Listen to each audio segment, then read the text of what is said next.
Welcome to Victorian Britain, an empire built on steam, soot, and the overwhelming desire to own everything in sight. It's the 9th century, and the world has never moved faster.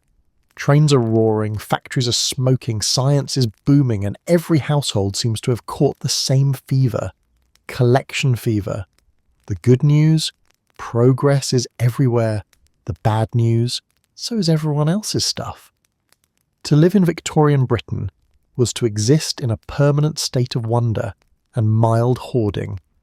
Imagine a world where every street corner promised a new discovery, every parlour hid a display case, and every respectable family had a cabinet of curiosity that looked suspiciously like an overstuffed attic. Victorians didn't just own things, they curated their personalities in glass boxes, the more peculiar the better. One man might collect seashells from exotic coasts he never visited. Another, the skulls of animals he couldn't pronounce. And if it wasn't nailed down, and sometimes even if it was, a Victorian would collect it. Hello, travellers. Histories do not always need to be boring. You can rest here and listen to hilarious histories to drift off to sleep. Before we continue, leave a comment to let me know when and where you are listening to this, and hit the subscribe button, but only if you enjoy what I do here. Let's begin. This was the age of confidence wrapped in chaos. Britain's empire stretched across continents, and so did its appetite for things. The Industrial Revolution had filled middle-class pockets with just enough money to buy comfort, and a dazzling array of clutter. Suddenly, everyone wanted a home that said, "I'm civilised," preferably with a stuffed owl glaring at visitors from the mantelpiece. Collecting wasn't just a hobby. It was a declaration of self-worth. The bigger your collection, the larger your perceived intellect, or at least your furniture budget. But the real spark behind this mania wasn't greed. It was curiosity, turbocharged by empire and industrial progress.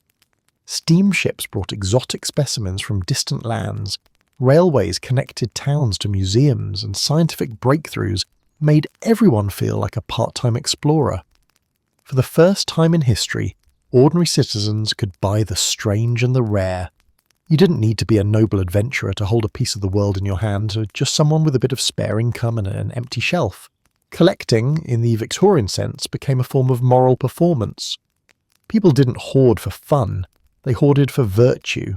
A carefully arranged display of fossils and butterflies showed that you were educated, refined, and most importantly not French. Even the Queen herself, Victoria, the world's most powerful collector of figurines and emotions, set the tone. She and Prince Albert filled their homes with art, mementos and souvenirs, encouraging a nation of followers to do the same. The message was clear. A tidy home reflected a tidy mind, but a filled home reflected a cultured one. Of course, all this collecting needed space and lots of it. Drawing rooms began to resemble miniature museums. Glass-fronted cabinets gleamed with shells, minerals, taxidermy birds, and mysterious objects labelled unknown. Tables sagged under the weight of geological samples, ink bottles, and sentimental trinkets. Even the mantelpiece became a battlefield of curios, a porcelain dog glaring beside a stuffed hummingbird, with a photograph of a dead aunt for moral balance. Visitors had to tread carefully, both physically and socially. Knocking over a rare vase wasn't just clumsy, it was practically a declaration of war. Many hosts would proudly give guided tours of their personal collections, explaining in loving detail how they obtained a rare coin from Greece or a beetle from Brazil. Guests were expected to murmur appreciatively, even if the rare coin turned out to be a button. Fascinating became the national survival phrase of polite society. But beneath the polite obsession was something deeper, a symptom of the times. The Victorian world was changing too fast for anyone to feel stable. Factories replaced villages, science replaced faith, and empires rose and trembled under their own weight. Collecting offered a way to control the chaos. A shelf of labelled specimens felt like order in a world gone mad. Each rock, each feather, each fossil said, "The world might be enormous, but look, I can fit it on my mantle." And yet, as with all obsessions, the line between order and madness blurred easily. Some collectors filled rooms, others filled entire houses, Stories circulated of gentlemen whose wives had to climb over piles of specimens just to reach the fireplace. Museums, once private affairs, began to overflow. Even scientists started complaining that enthusiastic amateurs were snapping up all the fossils before they could study them. It was, quite literally, survival of the most acquisitive. Still, there's something endearingly human about it all. The Victorians weren't just showing off, they were trying to understand. They wanted to catalogue the world, to pin down beauty before it disappeared into soot and progress. Every fossil was a whisper from time, every pressed flower a protest against decay. Beneath the dust and doilies, there was wonder. So when you picture a Victorian sitting in their armchair, surrounded by a fortress of glass cases and velvet boxes, remember, this wasn't clutter. It was civilization in microcosm. It was comfort in chaos.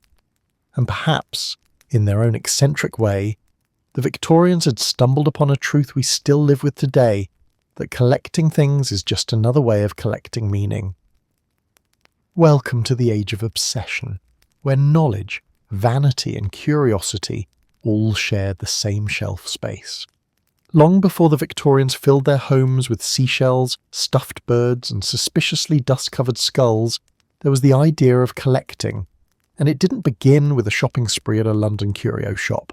It began with a philosophy. The Victorian urge to hoard beautifully and label everything that didn't move was born from two grandparents, the Enlightenment and the Industrial Revolution. One gave them curiosity, the other gave them cash. The result? A society that believed the path to wisdom was paved with display cases. The Enlightenment of the 18th century had promised that knowledge could explain the world, and the Victorians, being the overachievers they were, decided to own the world while they were at it. The earlier cabinets of curiosity, Renaissance collections of strange shells, minerals, and taxidermy mermaids inspired the new Victorian mind to systematize wonder. No more random oddities in dusty corners. By the 19th century, every seashell and beetle needed a label, a Latin name, and preferably a moral lesson attached. Enter the gentleman collector, part scientist, part social climber, part magpie. His study wasn't just a room, it was a temple of intellectual self-esteem. Shelves lined with fossils, jars of pickled reptiles and antique coins weren't mere decor, they were proof of refinement. Guests didn't just visit, they admired. The collector would gesture toward his cabinet filled with specimens of rare interest, while pretending not to notice the faint look of horror from visitors trying to identify whether that jar contained a frog or someone's misplaced lunch. Science met status, and together they made clutter. The rise of the collector's mind was inseparable from Britain's new sense of control. The Industrial Revolution had turned chaos into machinery, steam into empire, and mud into money. Suddenly, middle-class Victorians found themselves with time, income, and access to mass-produced curiosities. They could now buy fossils, minerals, and exotic insects without ever leaving their hometowns. Curiosity, once the playground of aristocrats and scholars, became a national pastime, and what a pastime it was. The Victorian collector wasn't content with mere ownership, he demanded classification. To own something without knowing its Latin name was practically barbaric. Catalogues were written with more devotion than love letters. Drawers were meticulously organised. Magnifying glasses became fashion accessories. Somewhere in Britain, there was a man who could name every beetle on his mantle but not his own children. The obsession spread through every social layer that could afford a glass cabinet. In grand country houses, collections grew so vast they needed entire wings to house them.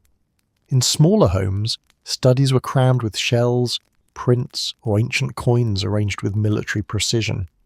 For women, who were barred from formal science, collecting offered a polite form of participation, pressing flowers, assembling seashell displays, or creating scrapbooks of natural curiosities. Every labelled object was a quiet rebellion against the notion that only men could study nature. Behind this frenzy lay a powerful new belief that the world could be understood through its parts. Each fossil was a puzzle piece. each butterfly a brushstroke in the divine artwork of creation. Collecting became a sacred act, half spiritual, half scientific.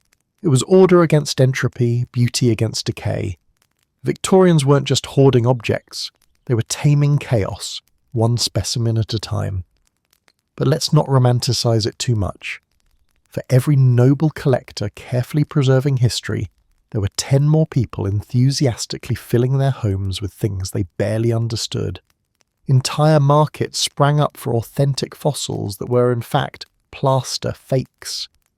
Dealers travelled the empire returning with crates of exotic objects, some genuine, some questionably acquired, all destined for someone's drawing room brag shelf.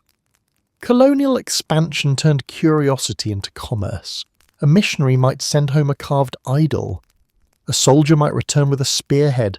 A merchant might acquire an ethnographic curiosity, which usually meant something looted.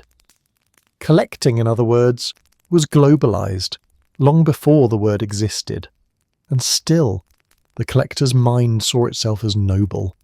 Cataloguing was moral. Owning was educational. Dusting your fossils was practically patriotic. Collectors didn't see themselves as hoarders, they were archivists of civilization. To arrange a display case was to bring enlightenment to the masses, starting with your house guests. As the 19th century marched on, this organised curiosity began shaping institutions. Private collections morphed into public museums, amateur enthusiasts became quasi-scientists, and curiosity became currency. The man with the largest and most eccentric collection wasn't eccentric at all. He was a gentleman of learning. There was, however, a deeper irony at play. The Victorians believed they were mastering nature, yet their obsession with cataloguing revealed something else, a quiet anxiety. Beneath the grandeur of the empire and the self-assurance of science lay a fear that the world was too vast, too complex, too alive to fully control. Each labelled shell and bone was an attempt to impose meaning on a universe that refused to stay tidy. Collecting, then, was not just pride, it was panic, politely dusted. By the end of the century, the collector's mind had fully evolved, a mixture of curiosity, class, and compulsion. The cabinet of curiosity had transformed into something grander, the private museum. Collections now filled rooms, halls, and annexes. Visitors would marvel or pretend to, while their hosts launched into enthusiastic lectures about ancient fish or Egyptian boar scarabs. And though most of those collectors would never publish a paper or make a discovery, they felt they were part of a greater mission, to preserve the world before it changed beyond recognition. The birth of the collector's mind was, in truth, the birth of a new human instinct, one that sought to find order in a noisy modern age. The Victorians didn't just gather objects, they gathered reassurance.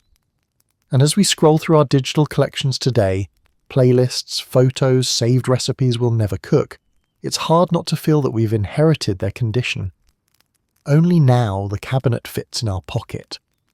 If you walked into a respectable Victorian home in the mid-1800s, you might think you'd accidentally stumbled into a miniature zoo, a botanical garden, and a crime scene all at once.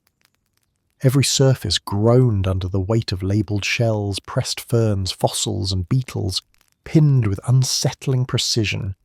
The Victorians weren't just decorating their homes, they were reconstructing the natural world, one display case at a time. This was the golden age of natural history, when Britain's living rooms looked like they were sponsored by Charles Darwin himself. The Industrial Revolution had done more than fill factories. It had filled people with existential question.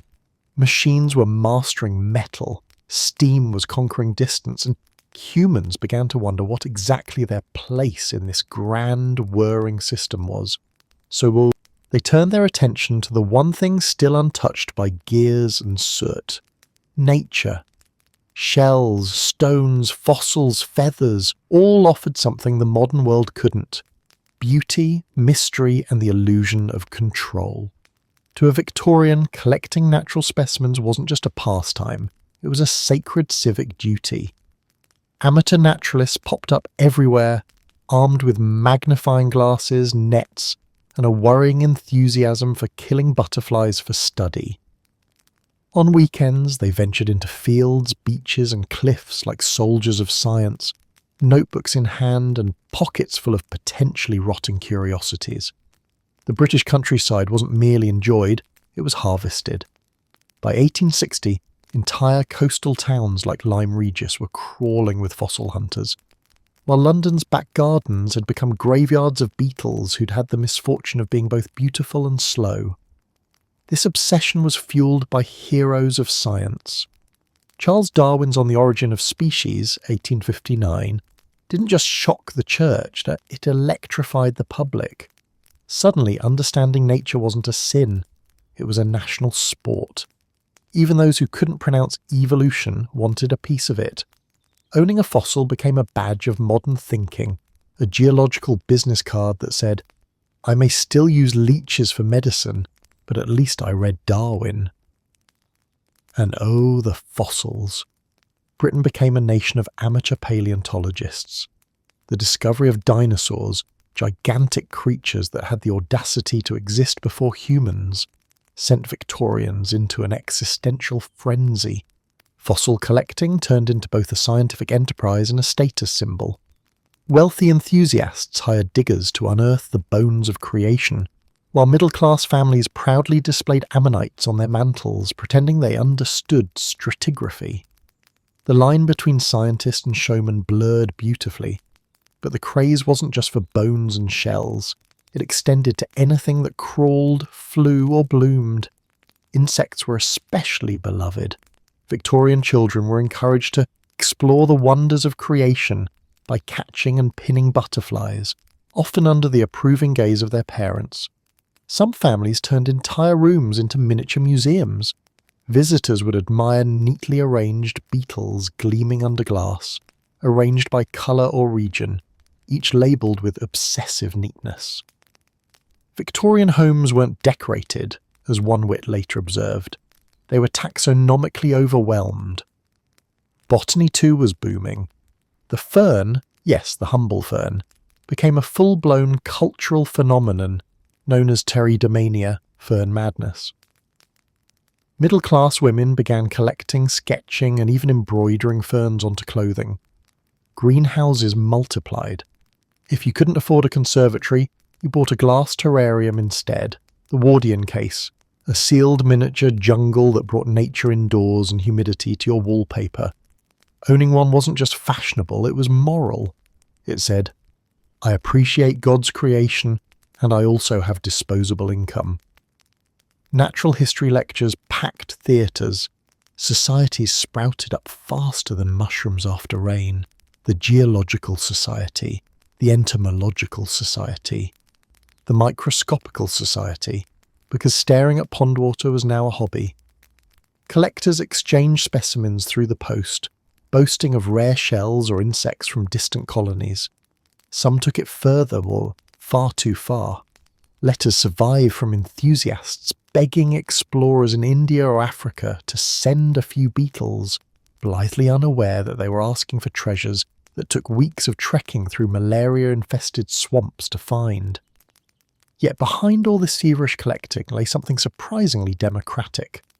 Natural history bridged class lines in a way few Victorian institutions did. A miner's son could become a self-taught fossil expert. A clergyman might double as an amateur botanist. Science, for once, wasn't confined to universities. The world was a laboratory, and everyone was invited, provided they didn't mind mud, dead insects, and the occasional explosion from an experimental chemistry set. Of course, every mania has its casualties. The Victorian passion for natural specimens often led to the destruction of the very nature they loved. Rare plants were stripped from cliffs, birds were hunted for feathers, and seashells were collected by the cartload. By the 1880s, even naturalists were starting to feel guilty. Some warned that our collecting zeal threatens to exterminate the beauties we most admire, but guilt didn't stop them. It just meant they added guilt as another label in their cabinets. Natural history also shaped Victorian interiors in unexpected ways.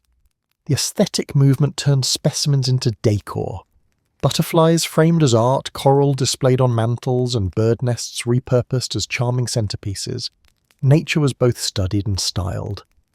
Even the most domesticated home aspired to feel like an adventure in miniature, a place where empire met ecosystem, and where a lady might sip tea beside a taxidermied toucan. In the end, the natural history craze was more than a fad, it was a mirror of Victorian ambition. It reflected a world that wanted to understand everything, the same world that mapped continents, classified species, and invented the concept of progress. Every fossil, every beetle, every fern was a piece of a cosmic puzzle they believed they could solve if only they labelled it correctly. And while they never quite managed to pin down the mysteries of life, they did succeed in something else, making curiosity fashionable. The Victorian home may have been overcrowded with glass domes and dusty wings, but behind it all was a simple, beating truth. They were in love with discovery, even if that discovery was occasionally pinned to a board and alphabetically arranged. If Victorian Britain had a national hobby that combined science, spectacle, and a mild risk of falling off cliffs, it was fossil hunting. The ground beneath their boots wasn't just dirt. It was history waiting to be discovered, labelled, and proudly shown off at dinner parties. Geology became the new aristocracy of intellect. Rocks had stories, fossils had fame, and the Victorians had shovels. The result? A glorious muddy mania that swept the nation from seaside cliffs to drawing room mantelpieces.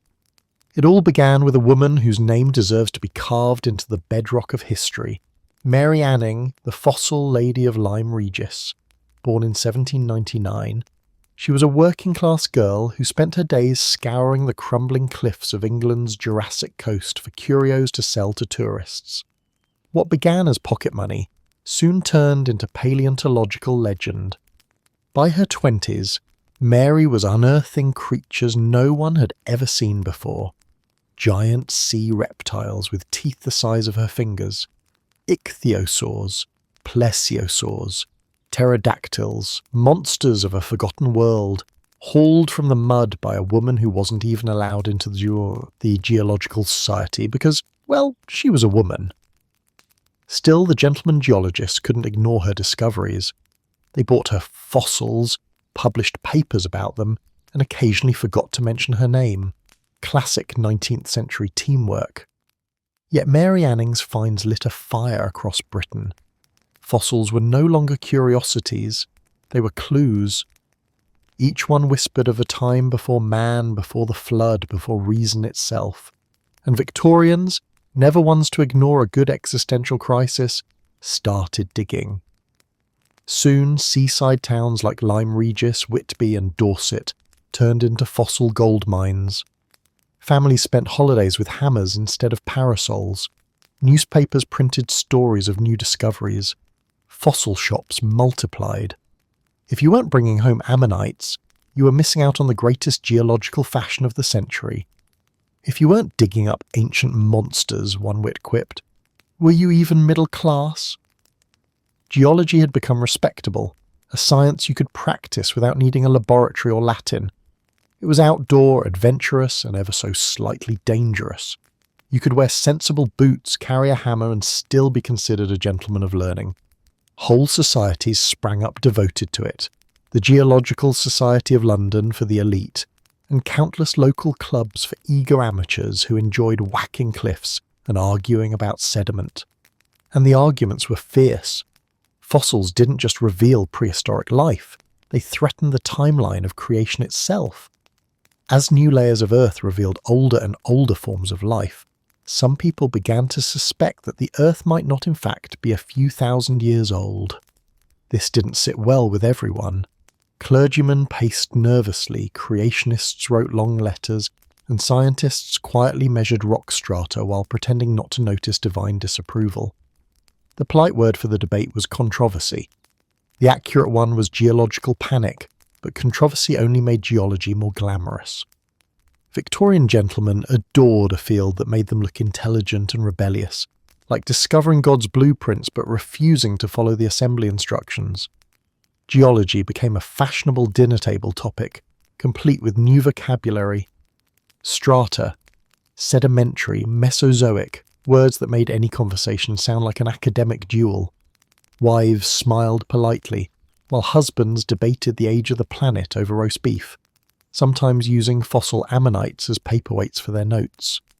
The fascination reached its pinnacle, and perhaps its most theatrical expression, in 1854 when the Crystal Palace dinosaurs were unveiled.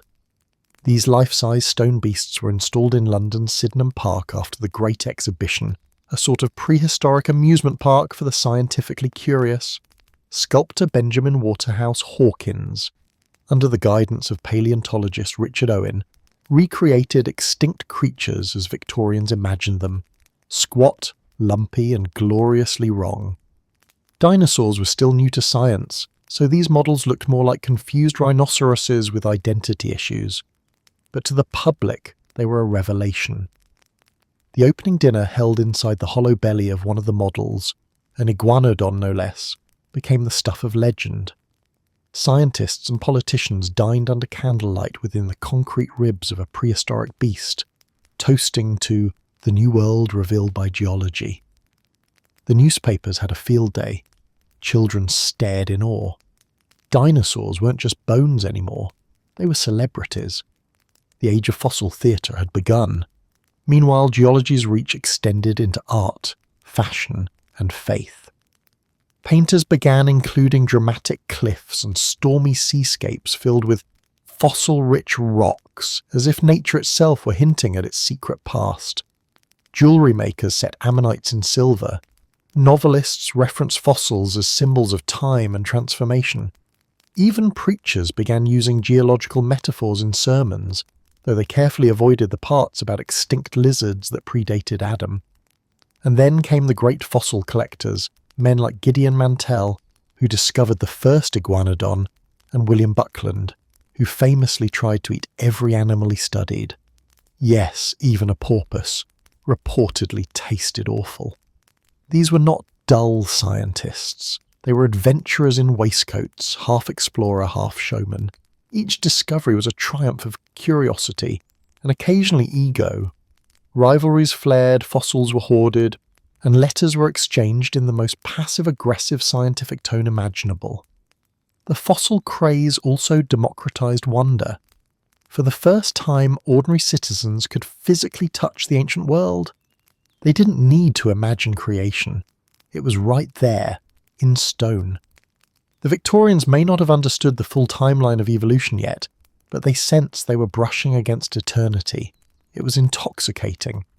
By the late 19th century, geology had transformed from a gentleman's diversion into a cornerstone of modern science. Museums filled with specimens, universities opened departments, and the phrase deep time entered human vocabulary. Beneath the soot and bustle of industrial Britain, a new awareness was taking root, that the world was infinitely older, stranger, and more magnificent than anyone had ever imagined. And that's the magic of the Victorian fossil craze. It began as a hobby with a hammer and ended by shattering humanity's understanding of itself.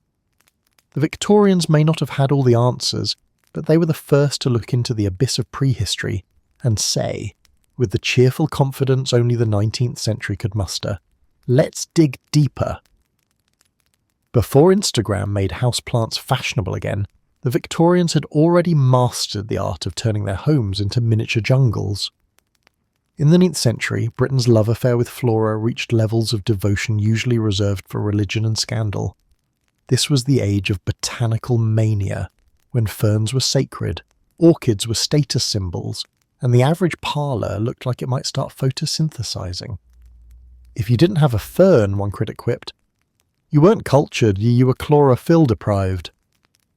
At first glance, this leafy obsession might seem quaint, but beneath the lace curtains and watering cans lay a national fixation that was equal parts science, fashion, and social climbing. To own plants wasn't merely decorative, it was respectable. Plants were moral. They grew upward, quietly, with dignity, everything a Victorian aspired to be. A well-tended fern in your drawing room told visitors that you had taste, discipline, and just enough free time not to be working in a factory. the roots of this mania lay in empire. British ships sailed across the world, and with them came an avalanche of botanical bounty. Palms from India, orchids from the Amazon, ferns from New Zealand. Explorers, often half botanist, half thief, risked life and limb to bring home specimens. The adventures were perilous: poisonous snakes, tropical fevers, and the constant risk that someone else would name your discovery first. Yet these floral treasures became trophies of empire, living proof that Britain could conquer not just nations, but nature itself. The public was entranced. The arrival of exotic plants in London's Kew Gardens in the early 1800s sparked a collective swoon. Newspapers breathlessly reported new species. Society ladies gossiped about the latest fern exhibitions as though they were fashion shows. The plant world had gone viral by horse-drawn carriage.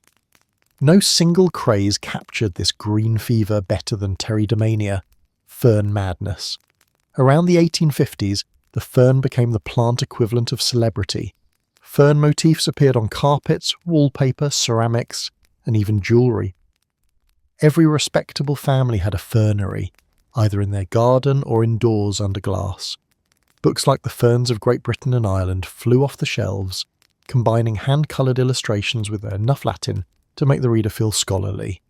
Children were given fern pressing kits, while mothers formed fern societies to discuss pressing botanical matters, literally. The invention that made this obsession possible was the Wardian case, a sealed glass box that acted as a tiny greenhouse.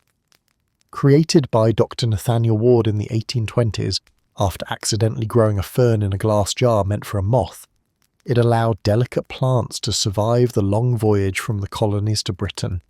Soon every respectable parlour had one.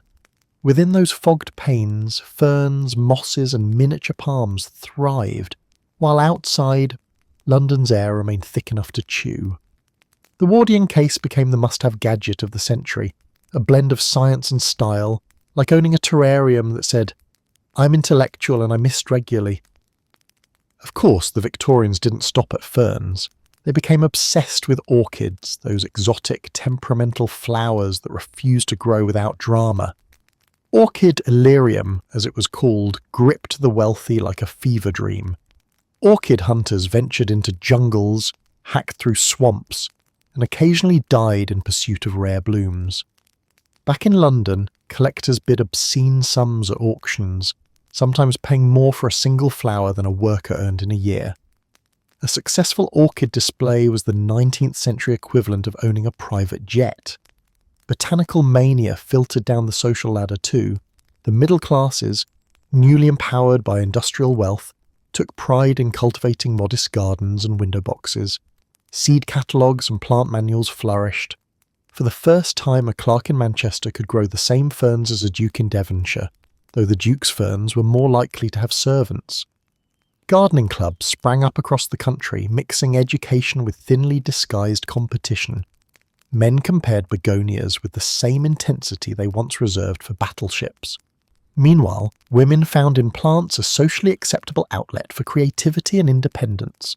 In a world where they couldn't vote, climb cliffs, or dig for fossils without raising eyebrows, tending a garden or arranging ferns was a quiet rebellion.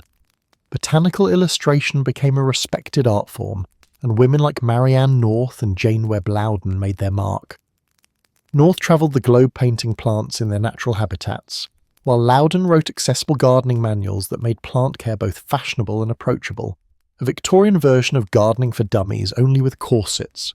But like all obsessions, the plant craze had a darker side. Victorians often loved nature to death, literally. The demand for exotic specimens led to environmental devastation in faraway lands. Collectors stripped tropical forests of orchids and uprooted entire ecosystems to supply the British appetite for greenery. A single fashionable bloom could cost dozens of native plants their existence. Empire, once again, was good for the collectors, less so for the collected. Still, the craze transformed British life.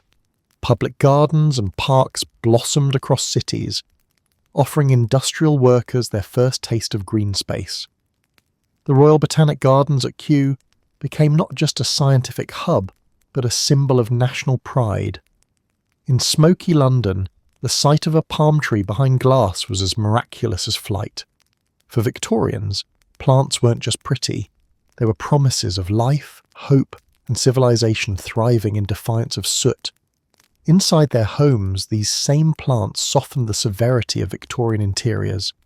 The era's furniture was dark, the drapes heavy, and the moral atmosphere heavier still. Plants brought a touch of vitality, something living amid the lace and mahogany. A fern in a Wardian case was more than decor. It was proof that even in an age of industrial iron and empire, nature could still flourish, albeit under supervision. By the twilight of the century, the great botanical mania had mellowed, but its roots remained. Gardens became symbols of domestic virtue, glass houses became architectural art, and the Victorians had successfully elevated houseplants from weeds to wonders. In the end, their obsession wasn't really with plants, it was with control. They wanted to capture the wild, contain the exotic, and keep nature eternally green behind glass. It was civilization versus chaos, and for once the ferns won. If you were a Victorian child, your idea of playtime might involve a killing jar, a magnifying lens, and a polite sense of moral justification. While modern kids collect stickers or Pokemon, young Victorians collected insects, ideally deceased ones, preferably labelled. This was the insect collecting craze, when Britain decided that the smaller, crunchier parts of nature deserved both admiration and a pin through the thorax. Victorian kids didn't play with bugs, as one modern historian quipped. They murdered them artistically. It began innocently enough. The 19th century's love of natural history had already transformed seashells, fossils, and ferns into household trophies. Insects were simply the next frontier, cheap, portable, and available in nearly every hedgerow. A net, a jar, and a willingness to chase butterflies in public were all one needed to join the ranks of amateur entomologists. But this wasn't mere child's play. It was science, or at least the respectable appearance of it. To study beetles was to commune with the complexity of creation without having to learn Greek or travel to India. Butterflies quickly became the poster children of the craze. They were bright, symmetrical, and conveniently diurnal, perfect for collecting on sunny afternoons while pretending one was contributing to humanity's knowledge. Children's manuals like the Young Collector's Handbook of Insects instructed readers on proper capture techniques, often written with alarming nonchalance. Press lightly upon the thorax until motion ceases. Imagine reading that before supper, yet these manuals were immensely popular, and within a decade Britain was a flurry of butterfly nets and ambition. For adults, insect collecting became a social phenomenon, a blend of science, sport, and status. The gentleman naturalist was incomplete without a mahogany cabinet lined with velvet drawers, each holding meticulously pinned specimens labelled in perfect handwriting. Pinned was the key word here. It took steady hands and iron stomachs to impale something delicate and call it beauty. Visitors would admire the displays, cooing over iridescent wings and jewel-like beetles, while politely ignoring the faint smell of camphor preservative wafting from the glass case. The middle class adored it. Insects were democratic collectibles. They didn't cost much, they could be found anywhere, and best of all, they didn't bite much. Families spent weekends on bugging excursions, where mothers carried picnic baskets and fathers swung nets weary of the gravitas of war generals. Children scoured meadows for caterpillars to raise, often discovering that metamorphosis was their polite word for waiting several weeks for disappointment. Still, the process was educational, and Victorian parents considered anything that mixed outdoors, moral disciplines, and mild danger an excellent hobby. Some enthusiasts took their devotion to heroic levels. The Reverend Frederick Hope amassed a collection of over 100,000 beetles. Another collector, Henry Walter Bates, travelled through the Amazon for 11 years cataloguing species. He returned with boxes of specimens, half of which were new to science, and the other half mercifully still intact. For these pioneers, insects weren't curiosities, they were evidence of the grand design of life. Each antenna, each segment, each shimmering wing was a microscopic sermon on divine order. And when Darwin's Origin of Species arrived in 1859, even that order was thrown into question. Suddenly, those delicate butterflies weren't just decorative, they were evolutionary footnotes, each one fluttering evidence of nature's long experimental past. Meanwhile, manufacturers cashed in. London shops sold insect cabinets, nets, killing jars, and glass domes by the thousands. Entomological supply stores offered pre-pinned exotic beetles imported from colonies in India, Africa, and South America. For a few shillings, anyone could own a piece of the empire's biodiversity, arranged in colour-coordinated perfection. Of course, most buyers never asked how those insects were acquired, whether by trade, by trap, or by some unlucky field worker with a broom. Empire, as usual, made curiosity convenient. Insects also invaded art and design. Pattern books borrowed from the natural world. Silks shimmered with embroidered moths. Wallpapers crawled with stylized beetles. And jewellery mimicked wings so luminous they seemed alive. The Victorians, equal parts sentimental and macabre, delighted in turning fragile lives into lasting ornaments. Insect-themed brooches were particularly fashionable, tiny beetles coated in enamel, or even real specimens lacquered into jewellery. One could literally wear one's enthusiasm. For women, insect collecting offered a rare scientific outlet. Female naturalists like Eleanor Ormerod and Mary Kirby became experts in entomology, publishing guides and observations while navigating the delicate balance between ladylike curiosity and intellectual seriousness. Women were encouraged to collect butterflies, beautiful and gentle, but not beetles, too ugly and suspiciously industrious. Yet many ignored the double standard, venturing into the field with nets and notebooks, proving that discovery wasn't a male prerogative. It was a matter of persistence and good aim. But as enthusiasm grew, so did the casualties. Rare species were hunted nearly to extinction, their wings decorating parlours across the empire. Entire colonies of butterflies were stripped from habitats in the name of beauty and scientific progress. The irony, of course, was that the Victorians adored nature best when it had stopped moving. A live insect might buzz inconveniently, but a pinned one behaved forever. Despite its occasional morbidity, the craze left behind a surprising legacy. It fostered a generation of naturalists who would go on to found museums, contribute to taxonomy, and even help shape conservation movements.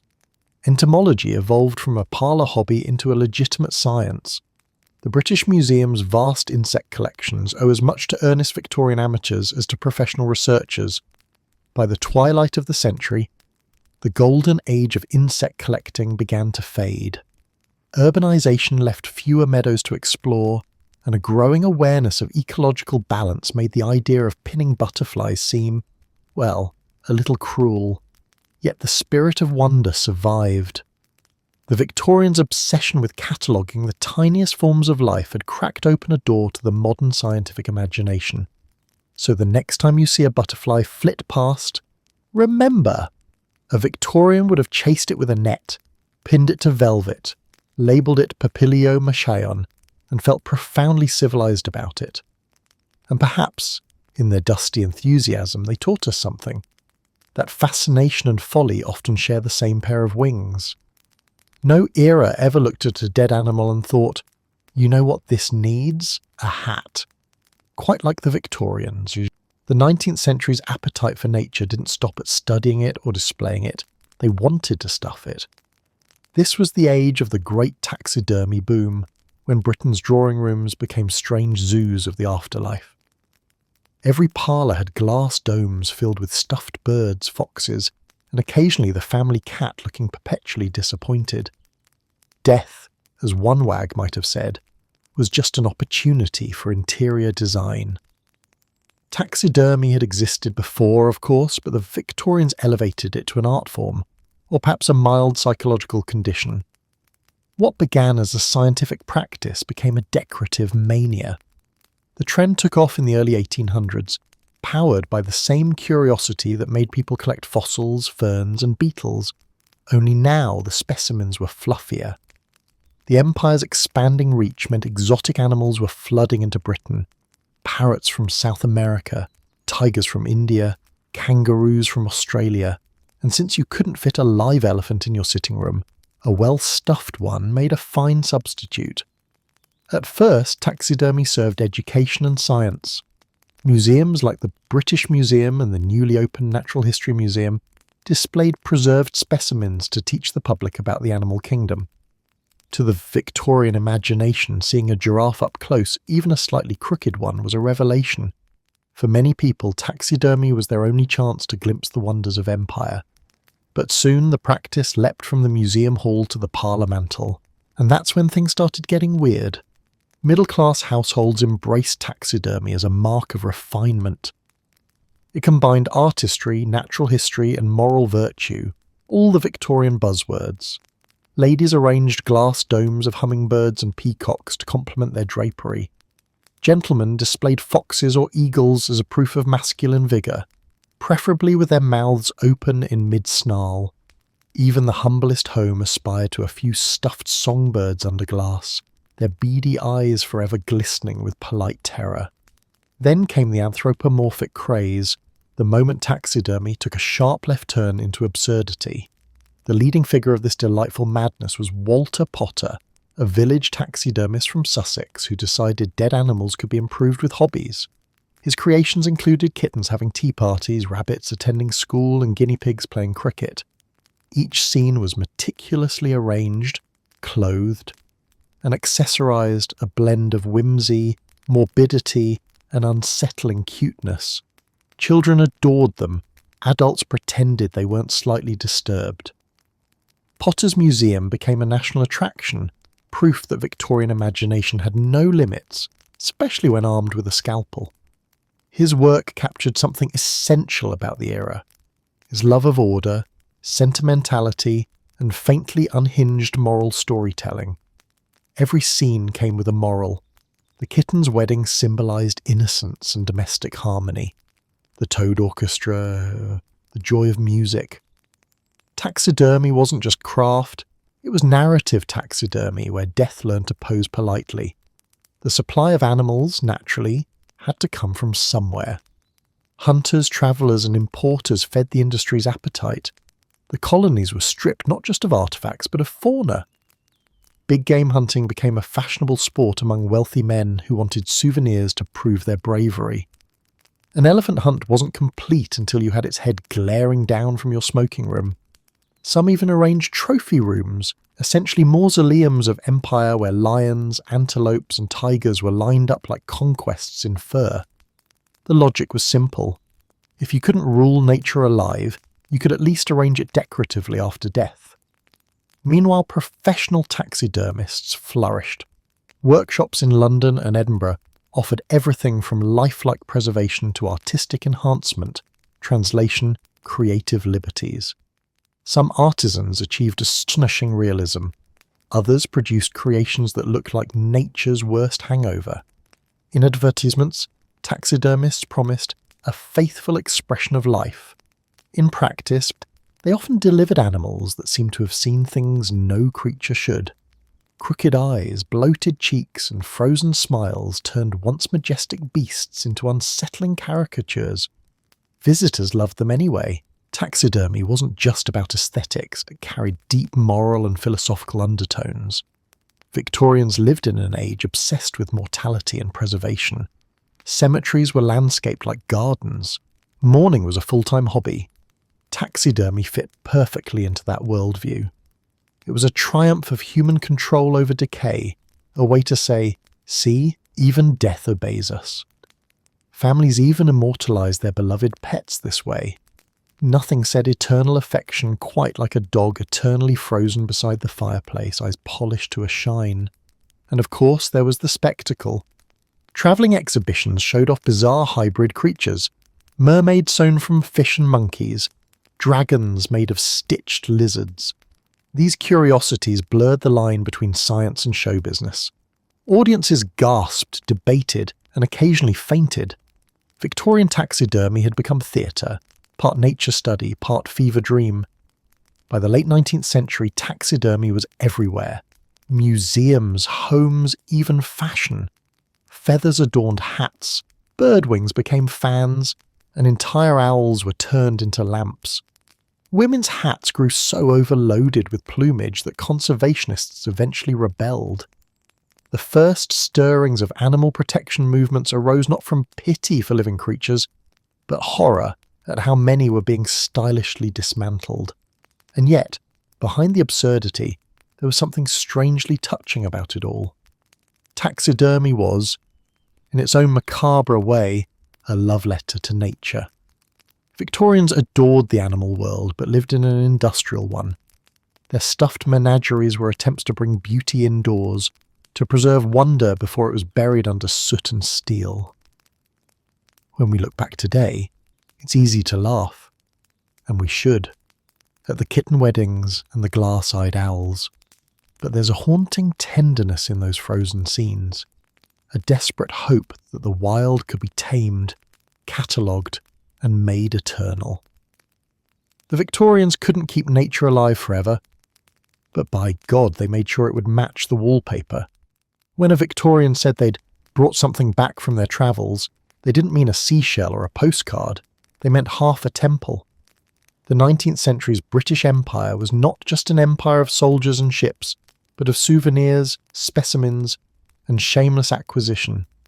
Colonial expansion didn't just redraw maps, it refurnished drawing rooms. When Victorians said souvenir, one historian joked, they meant entire civilization. This was the age when the world itself became collectible. As Britain's reach extended from India to Africa, from the Pacific to the Arctic, its appetite for stuff grew even faster. Officers, missionaries, merchants, and adventurers all returned home with crates full of curiosities, artifacts, idols, tools, bones, skulls, and the occasional mummy. Every item was a story, a boast, a piece of the empire made personal. The Victorians had turned global conquest into a shopping spree. At first, these treasures seemed innocent enough. Carved masks, woven fabrics, or ceremonial spears displayed in gentlemen's studies as tokens of exploration. But soon, collecting from the colonies became a moral performance. To possess the artifacts of distant lands was to prove not just one's worldliness, but one's superiority. The empire's logic was simple. If it existed, it was available. Museums called it preservation. Today we'd call it looting with better lighting. The craze for imperial collecting flourished alongside Britain's expansion. The 1851 Great Exhibition in London was the grandest example, a glass and iron cathedral filled with the spoils of empire. Inside the Crystal Palace, visitors could gaze upon ivory from Africa, silks from India, jade from China, and the occasional object whose original owners were still asking where it went. It was a world tour without leaving home. Millions of visitors shuffled through the aisles, marvelling at the idea that Britain not only ruled the world, but had brought it conveniently indoors. Private collectors followed suit. Adventurers like Richard Burton and Henry Morton Stanley didn't just explore, they acquired.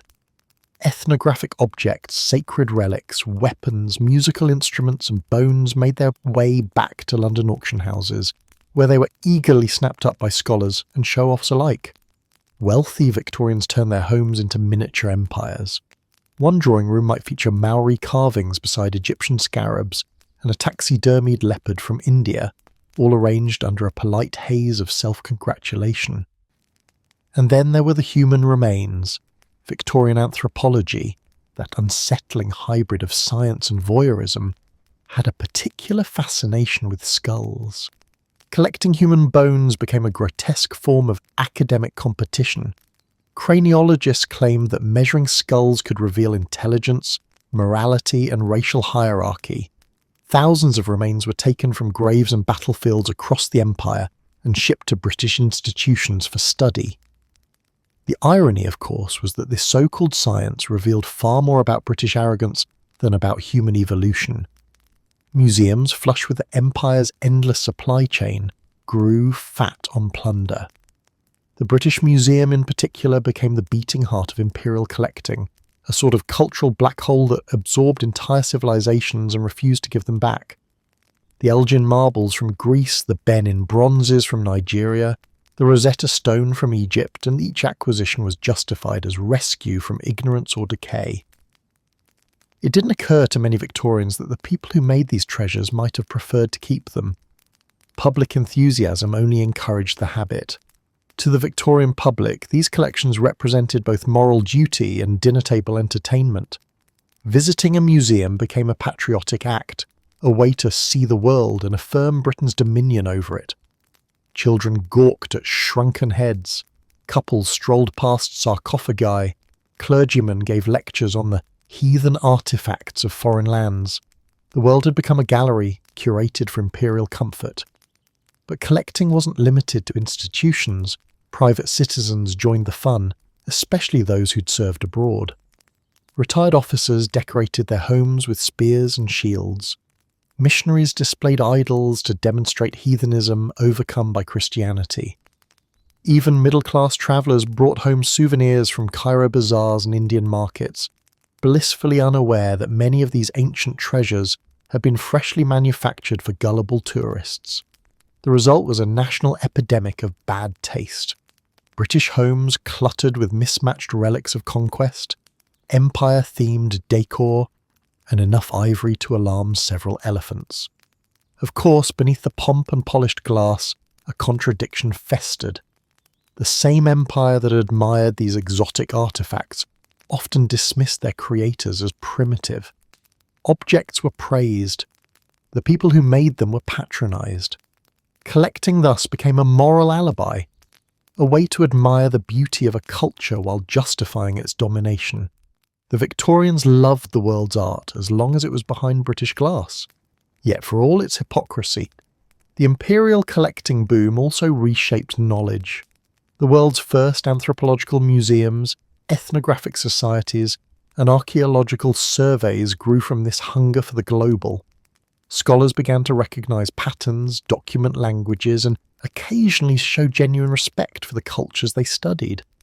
It was messy, exploitative, and sometimes enlightening all at once. The British Empire, in trying to own the world, accidentally helped the world understand itself, albeit through a very distorted lens. By the end of the 19th century, the imperial display had reached absurd proportions. London's South Kensington Museum, today's Victorian Albert, and the Natural History Museum both emerged from this era of obsession. Together they formed the empire's conscience, a place where objects whispered, "You took us." But to the Victorians, these buildings were monuments to civilization. Empire, they believed, was justified not by blood or conquest, but by curation. And perhaps that's the perfect metaphor for Victorian collecting. Conquest disguised as curiosity.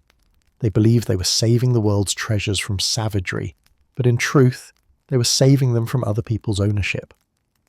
The result was a century of spectacular museums, guilty legacies, and glass cases filled with other people's memories.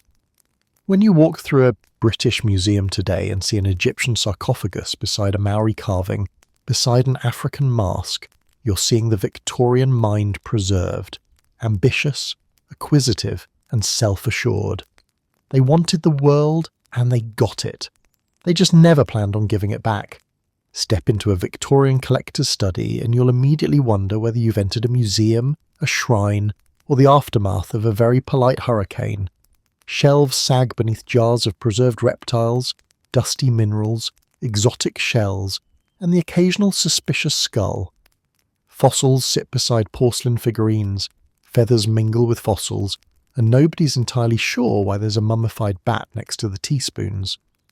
This, dear listener, was the sacred heart of the Victorian mind and the cabinet of curiosity, where the line between order and obsession blurred delightfully. If it had a label, one wit noted, it was science. If it didn't, it was still impressive. Originally a Renaissance invention, the cabinet of curiosity, or Wunderkammer, had once been the private playground of princes and philosophers. By the Victorian era, it had gone mainstream. Every gentleman with a magnifying glass and a spare afternoon fancied himself a curator of the universe. The Industrial Revolution had filled homes with furniture. The Age of Empire filled them with things to put on it. The result was an aesthetic best described as scientifically cluttered. These cabinets were microcosms of the world, or at least of the owner's world, which tended to involve a lot of things in jars. A proper Victorian collection wasn't just for show, it was a moral exercise in classification. Every item needed to be sorted, labelled and displayed according to some logic, even if that logic only made sense after 3 glasses of port. Fossils were arranged by strata, shells by species, coins by empire, and souvenirs by how impressive they looked under gaslight. A well-maintained cabinet said, "I have mastered chaos." An overstuffed one whispered, "Chaos is winning." Each collector's cabinet reflected its owner's soul. The geologist's shelves glittered with minerals and ammonites, while the naturalists glowed with butterflies and bird skulls. The traveller's collection reeked of spice, sand, and moral superiority. Tribal masks, carved idols, perhaps a ceremonial dagger, displayed just threateningly enough. Ply adventure. The sentimental collector, meanwhile, filled theirs with relics of memory, locks of hair, pressed flowers, a child's shoe, a letter tied in ribbon. To the Victorian mind, all these things, whether ancient or personal, held meaning. The cabinet wasn't just decoration, it was autobiography in objects. There was a peculiar charm in the mix. One might find a Roman coin resting beside a fossilised fish and a lock of Queen Victoria's commemorative hair. To modern eyes, it looked like chaos. To the Victorians, it looked like knowledge. They believed that assembling fragments of the world, however mismatched, could somehow explain it. If God had hidden secrets in nature, the collector's job was to dig them up, dust them off, and give them little paper tags. And then came the guests. The Victorian cabinet wasn't meant to be admired alone, it was meant to educate visitors, preferably at great length. The collector would open a glass case with the solemnity of a priest, lift an object, and begin a story. Ah yes, this shell, acquired in Devonshire, 1846, during a most enlightening conversation with a fisherman who insisted it belonged to a sea serpent. Visitors would nod politely, praying the story didn't have a sequel. Cabinet tours were the 19th century equivalent of being cornered by someone describing their stamp collection on social media, but with more taxidermy. There was also an element of performance. A cabinet wasn't just about learning, it was about looking learned. Each labelled item was a badge of intellectual respectability. Collectors wrote catalogues of their own possessions, complete with tables of contents and page numbers, as though their parlour shelves were the British Museum. The act of labelling gave authority. It turned random clutter into evidence of civilization. A bottle of sand from Egypt wasn't just dust, it was sample number 47, Nile Delta, February 1862, condition excellent. Of course, beneath the genteel veneer, not every collector knew what they were doing. Many Victorian cabinets contained glorious misidentifications, fossils labelled as dragon bones, corals mistaken for petrified wood, even bird skulls filed under extinct lizard, probably from Africa. But accuracy mattered less than enthusiasm. To own a mysterious object, even if you didn't know what it was, proved curiosity, and curiosity was the currency of progress. Some collections grew beyond cabinets into entire rooms. Scholars called them private museums, but they were really the 19th century version of hoarding with better Latin. Visitors had to navigate narrow paths between cases, avoiding low-hanging pufferfish and jars of pickled frogs. The air smelled faintly of dust, camphor, and ambition. Yet these chaotic spaces were the crucibles of discovery. Amateur collectors, tinkering in their studies, often made genuine scientific contributions, new fossils, rare minerals, strange insects that would later bear their names. Science, for much of the Victorian century, was built not in laboratories but in cluttered parlours. The aesthetic of these cabinets influenced more than just collectors. Artists and designers borrowed from their theatrical arrangement the dramatic contrast of colour, texture and light. Even literature caught the fever. Writers like Charles Dickens and Arthur Conan Doyle described eccentric collectors whose rooms mirrored their obsessions. The cabinet became a metaphor for the Victorian psyche, overfilled, orderly yet unhinged, yearning to make sense of the world while drowning in it. By the late 19th century, the age of the personal cabinet began to fade. Museums were professionalising. Taxonomy became serious business. Amateur collecting was now quaint and occasionally mocked. The glass domes were sold, the jars packed away, the dust allowed to win. But the legacy lingered. Modern museums, with their neat labels and chronological displays, are the polished descendants of those chaotic Victorian shelves. And perhaps, in a way, the Victorians got something right. Their cabinets were messy, overstuffed, and occasionally macabre, but they were also alive with curiosity. Each feather, fossil, and fragment told a story about a world too vast to understand, and a people determined to try anyway. They didn't just collect objects, they collected wonder. Because in the end, the Victorian cabinet of curiosity wasn't really about classification or prestige. It was about hope. The hope that if you gathered enough pieces, the universe might one day make sense. And if it didn't, well, at least it looked marvellous in a glass case. By the middle of the 19th century, the Victorians had reached a critical point. They had run out of mantelpieces. Private collections had spilled out of parlours, invaded hallways, and colonised attics. Fossils jostled with bird skeletons, seashells with Egyptian scarabs, and nobody could drink their tea without knocking over something ancient. It was clear that the mania for collecting had outgrown the drawing room. The solution? Move the clutter somewhere bigger and charge admission. Thus began the golden age of the public museum, or, as some critics have wryly called it, the British Museum, where other nations' treasures went on permanent vacation. Museums weren't new, but the Victorians industrialised them. Before the 1800s, collections were private affairs. Aristocrats hoarded art, scholars kept fossils, and eccentrics kept everything else. The public, if allowed in at all, needed a letter of recommendation and a willingness to endure the odour of pickled reptiles. But the 19th century changed everything. Industrialisation created both a curious population and the wealth to satisfy it.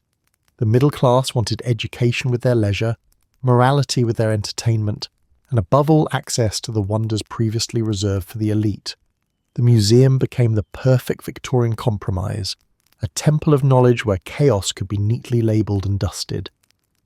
It married two national obsessions, classification and propriety.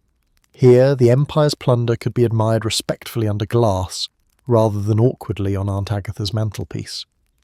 The flagship of this transformation was, of course, the British Museum. Founded earlier in the 18th century, it blossomed into its imperial glory during Queen Victoria's reign. Its halls filled with everything Britain's explorers, soldiers, and archaeologists could remove from the planet. The Rosetta Stone, the Elgin marbles, the Benin bronzes. The museum was a Noah's Ark of other people's history. To the Victorians, it was a triumph of civilization. To everyone else, it looked suspiciously like grand-scale shoplifting with wallpaperwork. But the British Museum wasn't alone. Across the country, local museums sprouted like well-labelled mushrooms. Cities such as Manchester, Birmingham, and Liverpool built their own institutions, fueled by civic pride and industrial wealth. Each proudly displayed regional fossils, industrial inventions, and whatever their wealthiest citizens had donated, usually after realising their wives wanted the living room back. These were palaces of progress, designed to uplift the masses, educate workers, and quietly remind everyone how impressive the donors were. Visiting a Victorian museum was an experience that mixed awe, confusion, and mild physical exhaustion. The galleries were vast, the air faintly musty, and the exhibits arranged in a logic known only to their curators. Dinosaurs loomed over Egyptian mummies, while cases of seashells stood beside plaster casts of Greek statues. A single visit could take hours, and still, you'd leave unsure whether you'd learned about evolution or upholstery. But it didn't matter. To step inside was to step into the heart of empire, a cathedral of knowledge, funded by industry and sanctified by dust. The museum also became a moral institution. This was, after all, Victorian Britain, and no pleasure came without a lecture. Museums were meant to improve the public, not entertain them. Children were brought in groups, supervised by stern teachers who ensured they admired the glass cases with the appropriate level of piety. Signs reminded visitors not to touch, not to speak loudly, and certainly not to laugh. Knowledge, after all, was a serious business. In the museum, even skeletons were expected to behave. Yet despite their stiffness, museums captured the public imagination. They offered something the grimy streets of industrial Britain could not: wonder. For the price of a tram ticket, one could walk among mummies, meteorites, and mammoths. The exhibits might have been dead, but the curiosity they sparked was very much alive. The working class, who rarely travelled beyond their town limits, could glimpse the world, or at least the parts of it Britain had borrowed.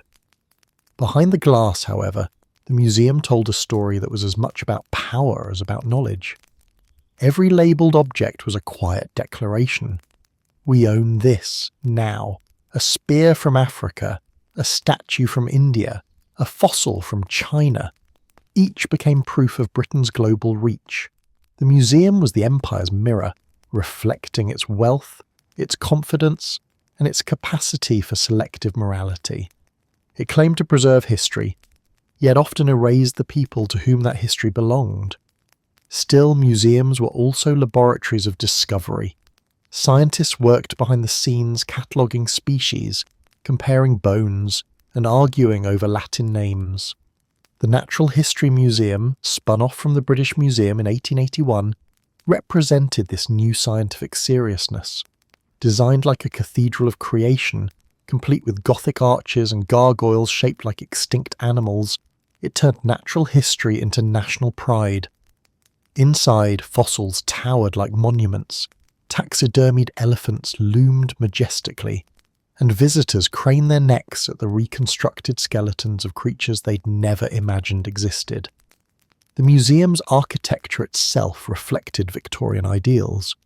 These were not humble buildings, they were fortresses of Enlightenment, built from stone and stained glass, meant to inspire reverence.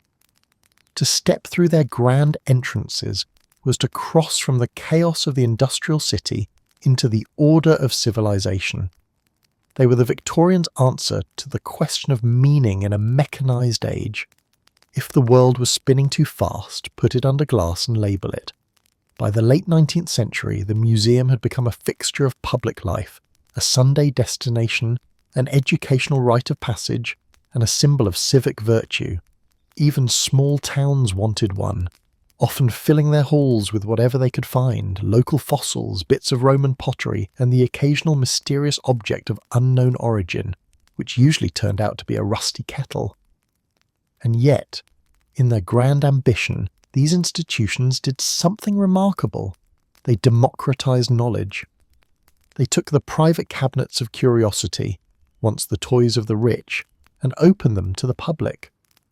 For the first time, learning wasn't just for the privileged. It was for everyone, even if that learning occasionally came with wildly inaccurate dinosaur reconstructions. The Victorians believed that knowledge was power, and museums were the power stations of their age. Behind their marble facades and neatly typed labels, they preserved not just objects, but the spirit of a people who wanted to understand the world, even if they had to annex it first. Because in the end, that's what the museum represented: Britain's faith in its own enlightenment. It was the empire's conscience, its trophy cabinet and its classroom rolled into one, and for better or worse, the Victorians succeeded in their mission. They built places where the world could be seen, but never truly returned. Victorians were the first people in history to turn travel into a competitive sport, and a messy one at that. By the mid-19th century, the empire had trains, steamships, and a restless middle class armed with both disposable income and an alarming sense of entitlement. The result? A nation of travellers who couldn't leave anything alone. Beaches, ruins, castles, cathedrals all bore the marks of Victorian tourism. If they visited it, they chipped off a piece. Souvenir mania had begun. The word souvenir itself borrowed it from French naturally and means to remember. But for Victorians, memory required physical proof. Why take a photograph when you could take part of the object itself? To be fair, photography was new, expensive, and sometimes caught fire. So travellers pocketed everything: pebbles, shells, flowers, even fragments of ancient architecture. It wasn't vandalism, they told themselves, it was preservation. If that sounds familiar, it's because this was the same nation that justified removing entire temples for safekeeping. The rise of the railway transformed travel from an aristocratic luxury into a middle-class necessity. Suddenly, everyone could afford to escape London's soot and stare at something scenic. The new excursion trains carried families to seaside resorts like Brighton, Margate, and Blackpool, where they could breathe the same air as fish and call it health. There, among the sand and screaming gulls, the souvenir economy was born. Shopkeepers quickly realised that no Victorian could resist proof of their own leisure. Pebbles were sold as sea-polished gems, shells were glued into grotesque little boxes, and glass bottles filled with coloured sand became the must-have memento of the decade. Seaside towns grew rich on this appetite for keepsakes. Visitors bought model lighthouses, embroidered postcards, and coral trinkets that had likely never seen coral. Some Victorians grew so attached to their collections of marine curios that they filled entire shelves back home, proudly telling guests, all collected by hand, which often meant purchased for threepence while eating ice cream. The line between genuine collecting and souvenir shopping blurred beyond recognition. But that didn't matter. In an era obsessed with memory, ownership was proof that one had lived.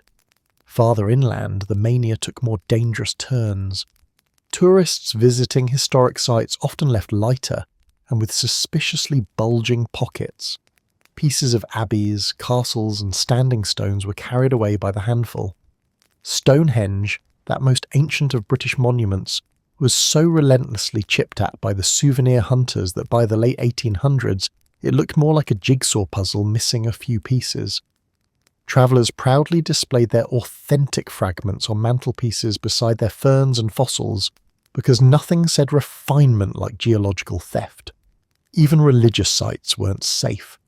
Pilgrims turned tourists' pried fragments from cathedral walls or tucked away stained glass shards for spiritual reflection. When in doubt, Victorians collected with confidence. After all, who was going to stop them? A vicar? In many ways, their souvenir mania reflected their empire's philosophy. If something existed and wasn't nailed down, and sometimes even if it was fair game. Of course, not all souvenirs were rocks and relics. With the rise of organised tourism came a new class of keepsake, the commercial souvenir. The Great Exhibition of 1851 pioneered the modern gift shop concept, selling everything from commemorative medals to miniature models of the Crystal Palace itself. For a small fee, one could own a tiny version of progress, proof that you'd witnessed the future in glass and iron. Soon every major event, fair and royal occasion followed suit. Queen Victoria's face appeared on everything. Mugs, plates, spoons, even biscuit tins. Nothing escaped royal branding. It was nationalism with a price tag. For those with deeper pockets, travel abroad offered even grander opportunities for acquisitive memory. The grand tour of the upper classes evolved into the grand loot. In Italy, tourists hacked chunks off ancient Roman ruins or bribed diggers for pieces of marble, authentically antique, often carved the week before. Egypt was a particular hotspot. Victorian travellers returned from the Nile with mummified cats, beads, and occasionally entire mummies. A splendid souvenir, one traveller recorded in his diary, as though human remains were just slightly more exciting than a keychain. The practice reached absurdity during the Egyptomania of the 1860s and 70s. Wealthy families hosted mummy unwrapping parties, turning archaeology into after-dinner entertainment. Guests would gather as the wrappings were peeled away, gasping as millennia-old skin crumbled in their laps. The hosts proudly kept fragments of linen or bone as conversation pieces, proof of both worldliness and questionable taste. Souvenir mania had officially gone archaeological. Meanwhile, manufacturers caught on to the public's endless appetite for proof of adventure. By the late 19th century, souvenir shops lined every major tourist destination. Tin trays, painted plates, snow globes, filled with glittering sand rather than snow, and pressed penny machines all found their way into Victorian travel culture. The railway companies even sold souvenir guidebooks that instructed visitors where to buy the best souvenirs. The system was perfectly self-sustaining. Tourism fueled collecting, and collecting fueled more tourism. Behind this frenzy of keepsakes was something profoundly human: anxiety about time. The Victorians lived in an age of dizzying change, machines replacing muscle, cities swallowing countryside, empires rising and trembling. Collecting souvenirs gave them a sense of permanence, however small. A pebble from the beach, a postcard from the fair, or a chip of Stonehenge. Each was a way of saying, "I was here, I belonged." In a world moving faster every day, a keepsake was a pause button. By century's end, souvenir mania had become so entrenched that manufacturers began producing instant nostalgia, objects designed to feel historic before they even left the factory. Authenticity became optional. Sentiment was the only currency that mattered. And so Britain's mantelpieces filled once again, this time not with fossils or taxidermy, but with miniature monuments and seashell pyramids. The Victorians may have prided themselves on progress, but deep down they were hoarders of the past, desperate to bottle the fleeting. Because in the end, a souvenir is never really about the object. It's about the longing to keep something that can't be kept, a moment, a feeling, a journey already gone. The Victorians simply took that longing and turned it into an industry, and occasionally a public hazard for Stonehenge. If there was one thing Victorians excelled at, aside from inventing pointless etiquette rules and hoarding fossils, it was turning death into decor. Nowhere was this more evident than in the strange, sentimental and slightly spine-tingling world of hair jewellery. Forget diamonds and gold, true affection in the 19th century came measured by the inch. Locks of hair were clipped, braided, woven, and transformed into tokens of remembrance so intricate and morbidly beautiful that even Cupid would have asked for a fainting couch. Because nothing says eternal love like wearing someone's scalp. The roots, pun intended, of the practice went deep. Keeping a loved one's hair wasn't entirely a Victorian invention. It had existed since the 17th century as a keepsake of affection or mourning.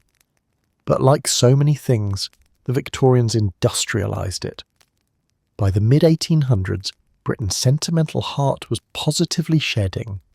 Love, friendship, courtship, death, whatever the occasion, it called for a snip of hair.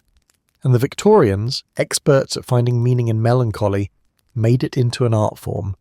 A lock of hair could symbolise anything: romance, kinship, memory, or loss. Lovers exchanged curls tied with ribbon. Mothers saved tufts from their children's first haircut. Mourners clipped strands from the deceased before burial. Hair, unlike life, didn't decay. It endured. It was the perfect relic of permanence in an impermanent world. One could lose everything, money, youth, empire, but that coil of chestnut or gold would remain unchanged, still smelling faintly of soap and sentiment. Then came the jewellers. Haircraft became its own industry, with artisans who specialised in weaving strands into astonishingly elaborate forms: braids, curls, knots, spirals, and miniature wreaths. Some designs were purely decorative, intricate patterns arranged beneath glass. Others spelled out initials, flowers, or even entire family trees. Rings held tiny hair coils encased under crystal.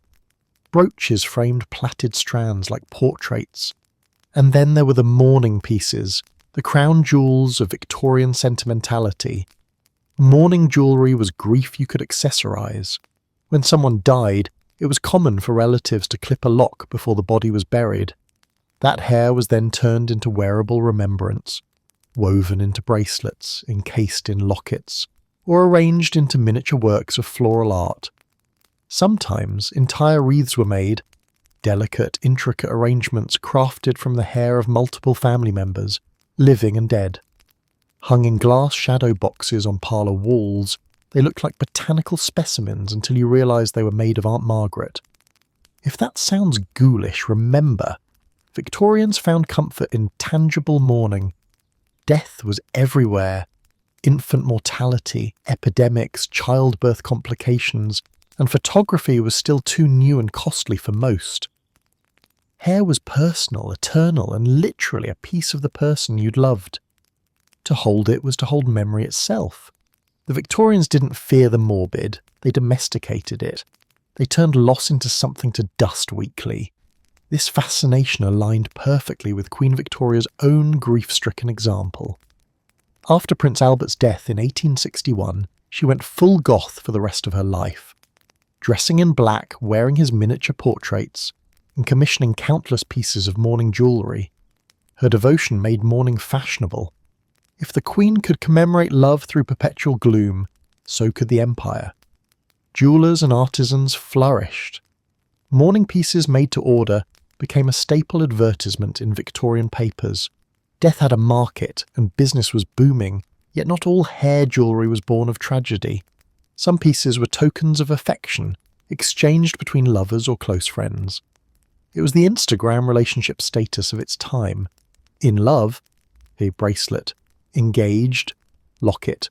Eternally devoted, entire braided necklace. Even royalty participated. Before photography, gifting a lock of hair was as intimate as it got, an act both sentimental and daring. It was the 19th century equivalent of sending someone your heart emoji, only with a real biological sample attached. The artistry itself was astonishing. Techniques involved microscopic weaving on silk or wire, forming curls, plaits, and loops so fine they seemed impossibly delicate. Some women took pride in crafting hair jewellery themselves. Magazines published patterns and instructions. How to make a mourning brooch at home, complete with helpful hints about bleaching, curling, and preserving the hair. Nothing like a cheerful afternoon spent arranging the remains of a loved one into wearable artfuls while the kettle boiled. Hair work also reflected the Victorian obsession with sentiment as a moral virtue. Possessing a loved one's hair signalled loyalty, tenderness, and sincerity. All qualities Victorians prized and rarely practiced in public. It was emotional display disguised as refinement. A lock of hair could make even the most stoic gentleman appear soulful. And for women who were discouraged from open displays of emotion, wearing mourning jewellery allowed grief to remain visible without being unseemly. Their sorrow could be art, tasteful and enduring. However, the trade had its share of fraud. Unscrupulous jewellers, faced with overwhelming demand, occasionally substituted unknown hair for genuine locks. Customers, too grief-stricken or trusting to notice, paid dearly for what might have been horsehair, the Victorian version of fake designer handbags, except the disappointment was existential. By the late 19th century, photography began to outshine hair as the medium of memory. Death portraits replaced death locks. Cameras could preserve the face as well as the essence. Yet hair jewellery lingered in sentimental corners, quietly fading from fashion, but never entirely dying out. It resurfaced occasionally during wars, epidemics, and moments when loss again felt omnipresent. The instinct to keep a tangible piece of someone, after all, is timeless. Today these relics survive in museums and antique shops, delicate, eerie reminders of how the Victorians wove love, loss, and mortality together with an alarming literalness. Look closely, and you'll see craftsmanship that defies time, wreaths shaped like flowers, bracelets braided tighter than memory itself. They're at once beautiful and unsettling, proof that the line between affection and obsession was never as sharp as the Victorians liked to pretend. Hair jewellery may have been born from grief, but it reveals something tender about the age that created it. For all their formality, the Victorians felt deeply, and they needed proof of those feelings in a world where death came too often and too soon. So they clipped, they braided, they wore, and in doing so they turned mortality into something strangely comforting. A token you could hold close to your heart, even if it used to grow from someone else's head. If the Victorians had a national pastime besides collecting and judging, it was mourning. No civilization ever turned grief into such a disciplined, decorative and downright exhausting affair. When someone died in the 19th century, You didn't simply shed tears, you entered a full-time performance of sorrow. Black crepe replaced conversation, hair jewellery replaced hugs, and if someone asked how you were feeling, the correct answer was probably suitably devastated. They couldn't text, "I miss you," so they built a shrine and embroidered their feelings. Mourning in Victorian Britain wasn't just emotional, it was an institution. Death had rules, procedures, and shopping lists, etiquette manuals, those sacred Bibles of middle-class life devoted entire chapters to grief. Who should wear black, for how long, and in what shade? How many weeks before returning to the theatre? Could one laugh at a dinner party during half-mourning? Answer: only if it was very quiet and in good taste. Even sadness had a schedule. It all began, unsurprisingly, at the top. Queen Victoria's reaction to Prince Albert's death in 1861 set the gold standard for sorrow. She mourned him for 40 years, wearing black until her own funeral. Her grief was so intense it effectively became national policy. Shops stocked mourning fabrics, jewellers advertised tasteful memorial pieces, and society followed her example with near religious devotion. To refuse to mourn properly wasn't just impolite, it was practically treason against sentiment. For women especially, mourning was both duty and prison.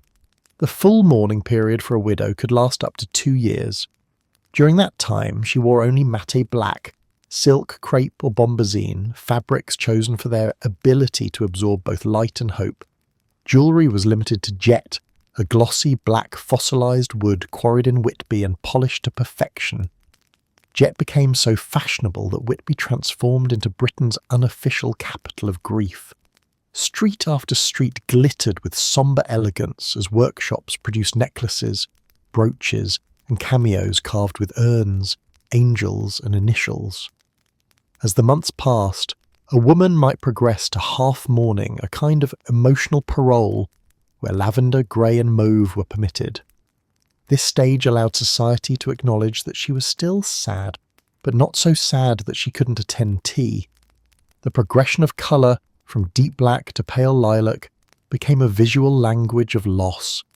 Even without speaking, your outfit announced your status in grief's long queue. Men, as usual, had it easier. Their mourning wardrobe consisted mostly of a black armband and a sombre expression. The real labour of grief fell to women, who maintained mourning households complete with darkened curtains, covered mirrors, and the occasional stuffed pet arranged like a ghostly companion. Houses themselves went into mourning, clocks were stopped, portraits were draped, and flowers were carefully selected for their funereal symbolism. Every object became a participant in the performance. And of course, the Victorians being Victorians, they didn't stop at clothing. They collected death itself. Memorial trinkets filled parlours and hearts alike. Lockets containing mini portraits of the deceased, often painted with powdered hair mixed into the pigment. Black-bordered stationery for writing sorrowful letters, handkerchiefs embroidered with initials and tears, figurative and sometimes literal. There were memorial cards printed with elaborate mourning borders, poems about heavenly reunions, and weeping willows drawn beside the departed's name. The post-mortem photograph, a final portrait of the deceased arranged to look peaceful or even lifelike, became a staple of middle-class mourning. Some were propped upright with glass eyes open because a subtlety was not a Victorian virtue. At home, grief became interior design. Families erected miniature shrines on mantels, framed portraits surrounded by hairwork wreaths, dried flowers, candles, and the odd personal trinket. Some even kept a mourning tablecloth brought out only for anniversaries of death. The drawing room doubled as chapel and memory box. Visitors knew to lower their voices and gaze meaningfully at the display before complimenting the stitching on the black lace curtains. What made this culture of mourning so distinct wasn't its morbidity, but its discipline. Death was messy, emotional, and unpredictable. Everything the Victorians feared. Mourning rituals offered structure. They turned chaos into ceremony, pain into propriety. By codifying grief, society could control it. And by adorning sorrow with beauty, they transformed death into something almost graceful. There was also a class element to all this. Mourning was expensive. A respectable widow's wardrobe could cost as much as a year's rent. And professional mourners, yes, they existed, could be hired to attend funerals and look convincingly devastated. The poor did their best to imitate the wealthy's decorum, dyeing old clothes black, crafting homemade memorial cards, and displaying cheap jet imitations known as French jet, usually just glass. Grief, like everything else in Victorian life, was graded by income.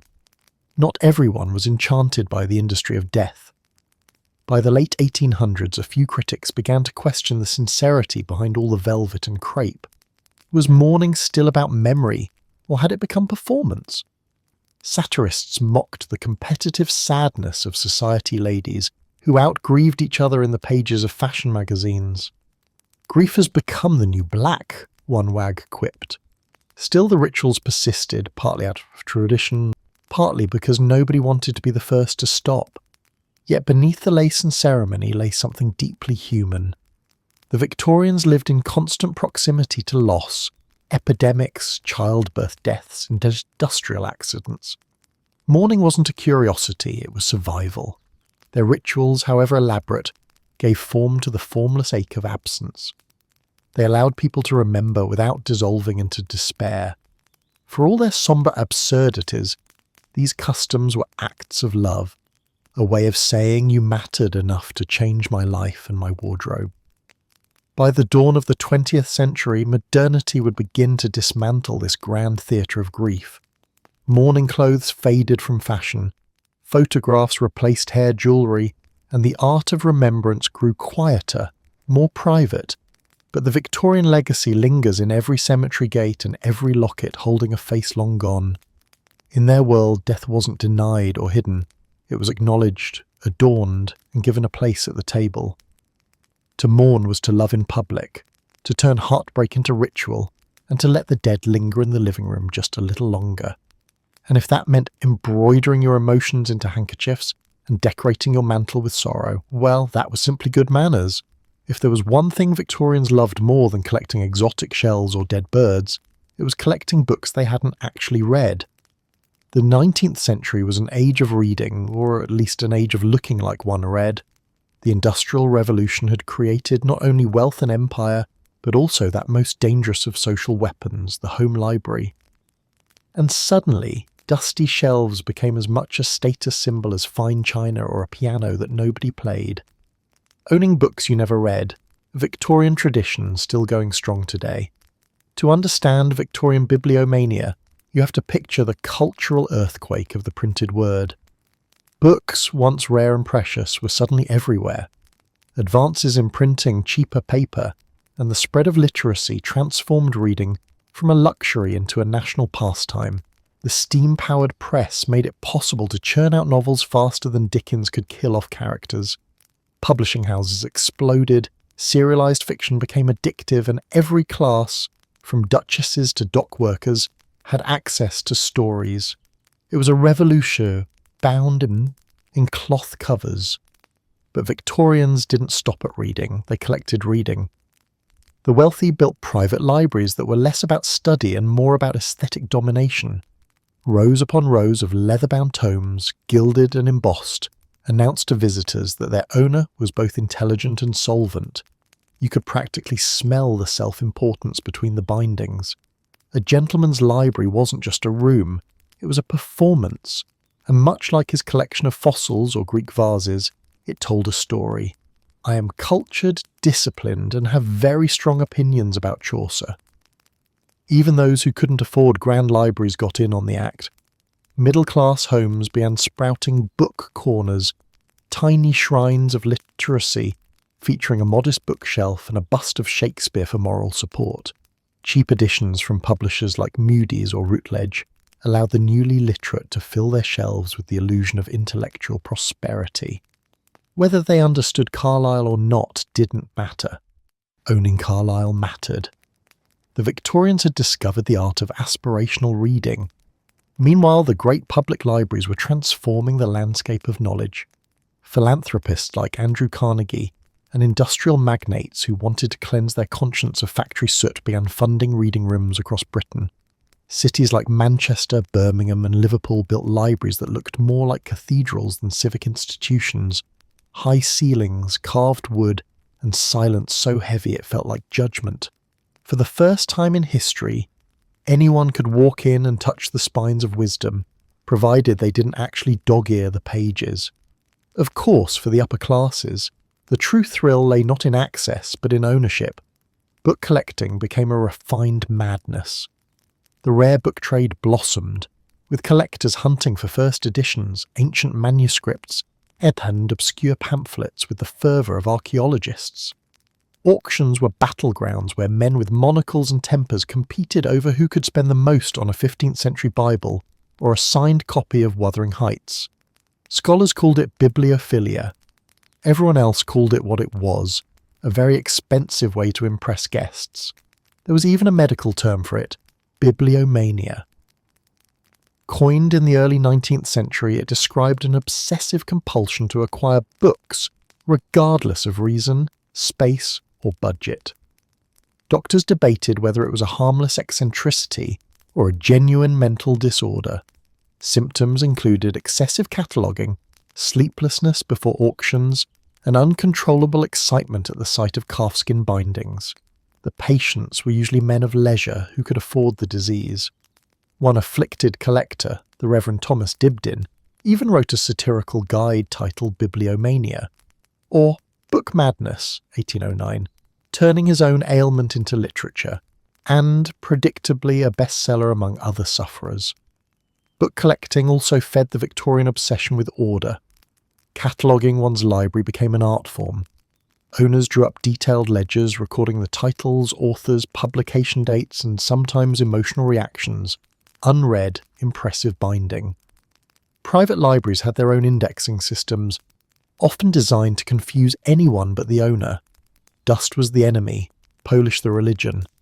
Some households even employed bookmaids, whose job it was to dust the spines without betraying fingerprints, the unsung heroes of literary hygiene. But not all collectors were detached showmen. For many Victorians, books were a form of escape from a world that often felt too industrial, too mechanical, too loud. In the quiet of a library, a clerk or factory worker could travel to Dickens's London, Bronte's Moors, or Jules Verne's impossible machines. Reading became a private rebellion against the noise of progress. Penny dreadfuls, cheap, sensational stories filled with crime, ghosts and melodrama gave even the working poor access to imagination. They were scandalous, addictive and occasionally banned, which of course only made them more popular. Meanwhile, novelists became celebrities. Dickens performed live readings to sold-out crowds, George Eliot was hailed as a moral philosopher, and Tennyson's poetry could make an entire drawing room swoon into moral reflection. Books were no longer just things to own, they were social events. Book clubs and literary societies blossomed across the nation, allowing readers to discuss moral virtue, narrative structure, and which heroine most deserved therapy. Yet, for all this cultural fervour, many Victorians still used books primarily as decor. A gentleman's study without a library was as scandalous as a dinner without cutlery. Furniture makers designed entire shelving systems to suit the new aesthetic of intellectual display.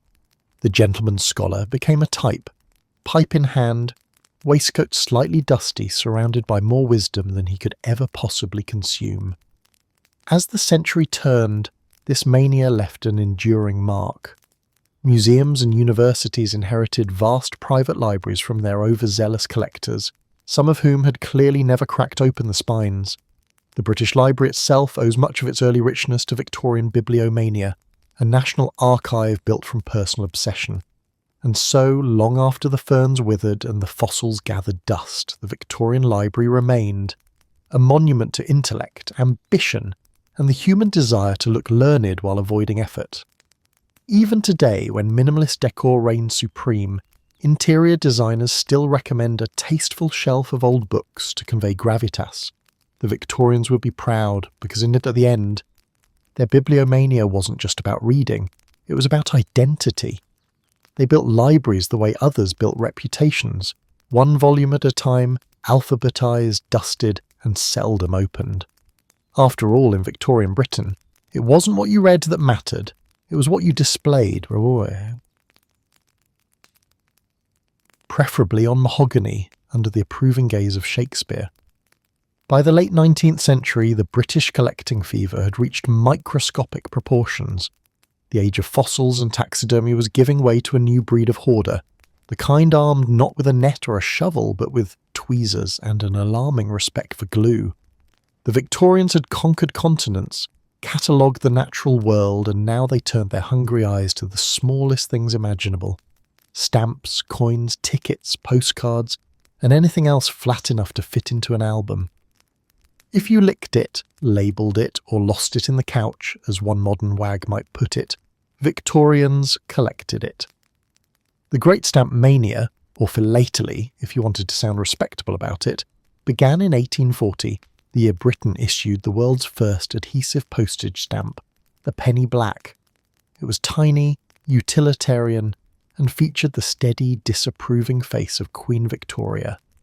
No one could have guessed this 1-inch square of gummed paper would launch an empire of its own, the empire of stamp collectors. By the 1860s, Britain was gripped by philatelic madness. Children swapped stamps in playgrounds. Adults discussed perforations at dinner. Entire newspapers published columns debating which colonial issues were most valuable. Even the Queen herself was rumoured to have a mild interest, though mercifully she stopped short of licking her own likeness. Stamp collecting appealed to everything the Victorian soul held dear: order, industry, and an excuse to sit indoors categorising things for hours. Unlike butterflies or fossils, stamps didn't rot, smell, or require arsenic powder to preserve. They were tiny, clean, and marvellously democratic. Anyone with a letter could start a collection. Best of all, they came from everywhere. A stamp from Mauritius, India, or Canada wasn't just paper. It was a miniature ambassador of empire, the entire world printed, perforated, and conveniently mailable. Albums became works of art in themselves. Collectors arranged their stamps by the country, by colour, by monarch, or by sheer aesthetic whim. Each was placed with precision and a mounting hinge annotated in neat handwriting. Some enthusiasts prided themselves on acquiring every issue from every colony, transforming their albums into atlases of empire. Others pursued rarity, misprints, inverted heads, stamps with the Queen's face accidentally missing, an irony Victorians found delightful but treasonous. Stamp dealers sprang up across London, catering to an audience that ranged from schoolboys to dukes. Shops like Stanley Gibbons became temples of philately, offering catalogues that read like treasure maps. Meanwhile, the Philatelic Society of London, founded in 1869, brought together collectors to compare notes, boast, and quietly judge one another's alignment of margins. Stamp exhibitions drew crowds as large as art galleries. Postage, one observer joked, has become the new poetry. But stamps were only one small corner of Victorian micro-obsession. Coins had an even longer pedigree. Numismatics was the hobby of emperors and antiquarians alike. In an era that worshipped classification, coin collecting struck the perfect chord. Each coin was a tangible piece of history, stamped, literally, with authority. Victorians adored tracing the rise and fall of civilizations through their currency. Roman denarii, Saxon pennies, Tudor shillings, and the gleaming new sovereigns of their own empire. Handling a coin wasn't just owning metal, it was shaking hands with time. For gentlemen scholars, coins offered something fossils couldn't, a narrative of civilization told in silver and bronze. Entire books were written on the art of reading history through currency. Some collectors pursued ancient specimens, others hoarded every new issue of Queen Victoria's reign, marvelling at how her profile aged gracefully through decades of minting. Collecting coins became a test of discernment. To recognise a genuine Roman sestertius from a cheap forgery was social capital of the highest order. Of course, where there were collectors, there were charlatans. The market flooded with counterfeits. Ancient coins cast the previous week in Birmingham, and stamps from exotic colonies that turned out to be hand-painted fantasies from someone's attic. But the Victorians didn't mind much. Authenticity was desirable, but the thrill of the hunt mattered more. It wasn't just about possession, it was about participation in a grand cultural ritual of discovery. Beyond stamps and coins lay a vast landscape of everyday ephemera, the paper trail of an empire. Railway tickets, visiting cards, trade labels, theatre programmes, advertisements and cigarette cards all found their way into albums and scrapbooks. The Victorians realised long before historians did that even the ordinary deserved preservation. A railway ticket wasn't just a receipt, it was a symbol of progress. A biscuit wrapper was a slice of industrial art. They saw in ephemera the story of their own modernity, and they were determined to glue it down before it fluttered away. Scrapbooking became an art of memory-making. Families filled albums with postcards, fashion plates and newspaper clippings, combining public culture with private sentiment. A single scrapbook might contain an obituary beside a cartoon, beside a pressed flower from a holiday in Devon. It was the scrapbook, not the museum, that told the real story of Victorian life, not what the empire owned, but what it noticed. And let's not forget the emotional dimension. For a generation anxious about impermanence, these small tokens offered stability. Industrial progress moved fast, cities grew noisier, and the natural world shrank under soot and steel. To collect tiny fragments of order, stamps, coins, tickets, was to assert control. Each album was a miniature cosmos, a universe in sequence and glue. As the century waned, the Victorians' love of small treasures became a bridge to the future. Stamp and coin collecting would survive into the 20th century, growing into global hobbies with clubs, journals and conventions. The mania outlasted empire, soot and even Queen Victoria herself, and in truth it's hard not to admire them. They built museums from pebbles, galleries from feathers, and now empires from envelopes. The Victorian collector didn't need grandeur. They found eternity in a postage stamp. Because in a world obsessed with progress, sometimes the smallest things, a coin, a ticket, a scrap of paper, were the only anchors that kept history from blowing away in the wind. If modern people had Pinterest, the Victorians had glue, and ribbons, and a level of emotional investment in paper clippings that bordered on the theological. The scrapbook was their creative outlet, their confessional, their mood board, and occasionally their nervous breakdown in book form.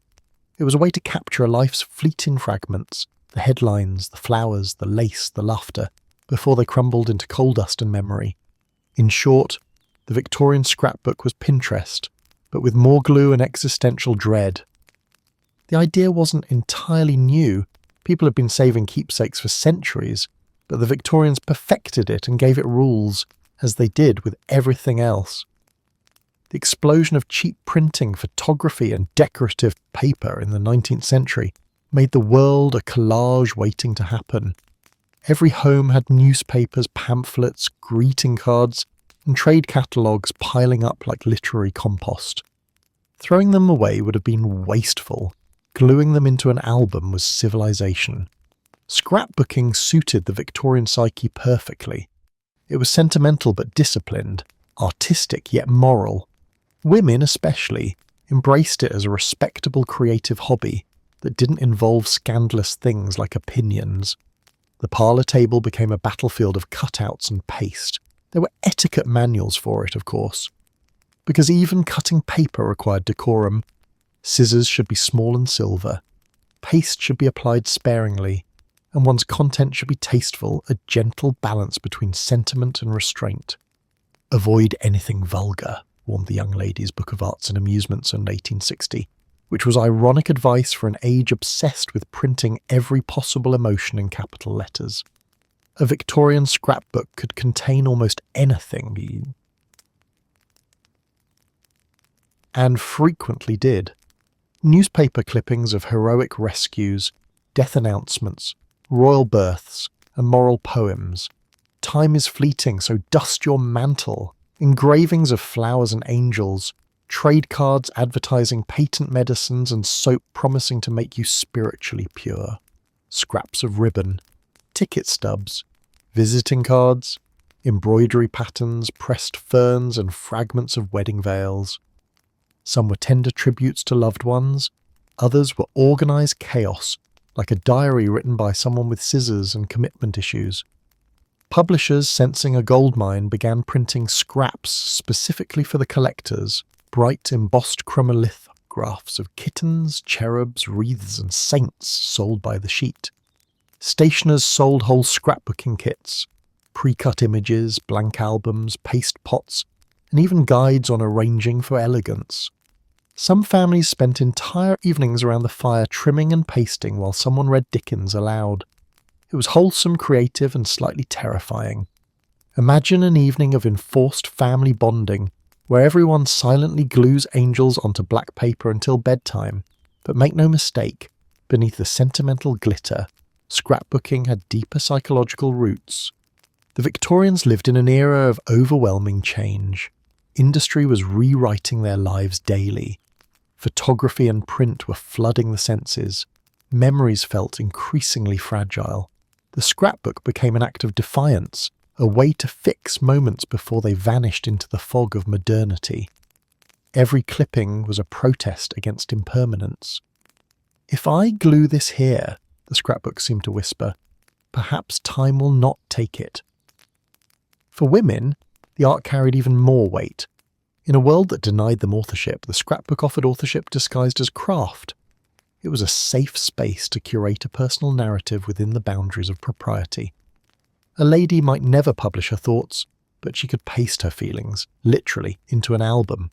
Some women created love-themed scrapbooks filled with romantic poetry, pressed flowers, and coded initials.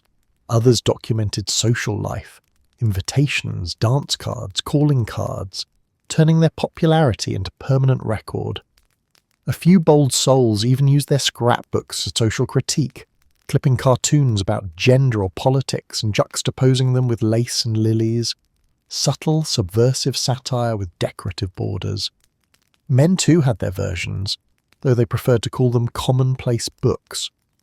Less emotional, more intellectual, these volumes were filled with quotations, diagrams, and clippings of scholarly interest. Think of them as the Victorian man's hard drive, an attempt to back up his brain in case of spontaneous memory failure. There were even mourning scrapbooks, devoted entirely to remembrance.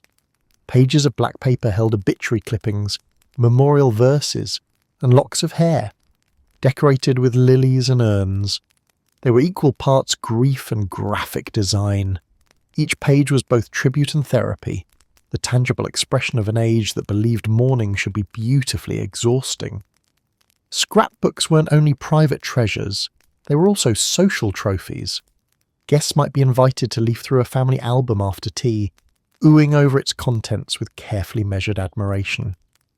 To own a good scrapbook was to prove oneself cultured, artistic and moral. To own several was to hint gently at superiority. Of course, not everyone had the same artistic flair. Many scrapbooks ended up looking like the visual equivalent of a Victorian attic, a jumble of sentimentality and self-expression glued without mercy. Some pages looked as if an angel sneezed glitter onto a newspaper, yet that was part of their charm. Each one was a portrait of a mind in motion, messy, sincere, and deeply human. By the twilight of the century, the rise of photography added a new dimension. Photo albums joined scrapbooks on parlour tables, often merging into hybrids, half photograph, half collage.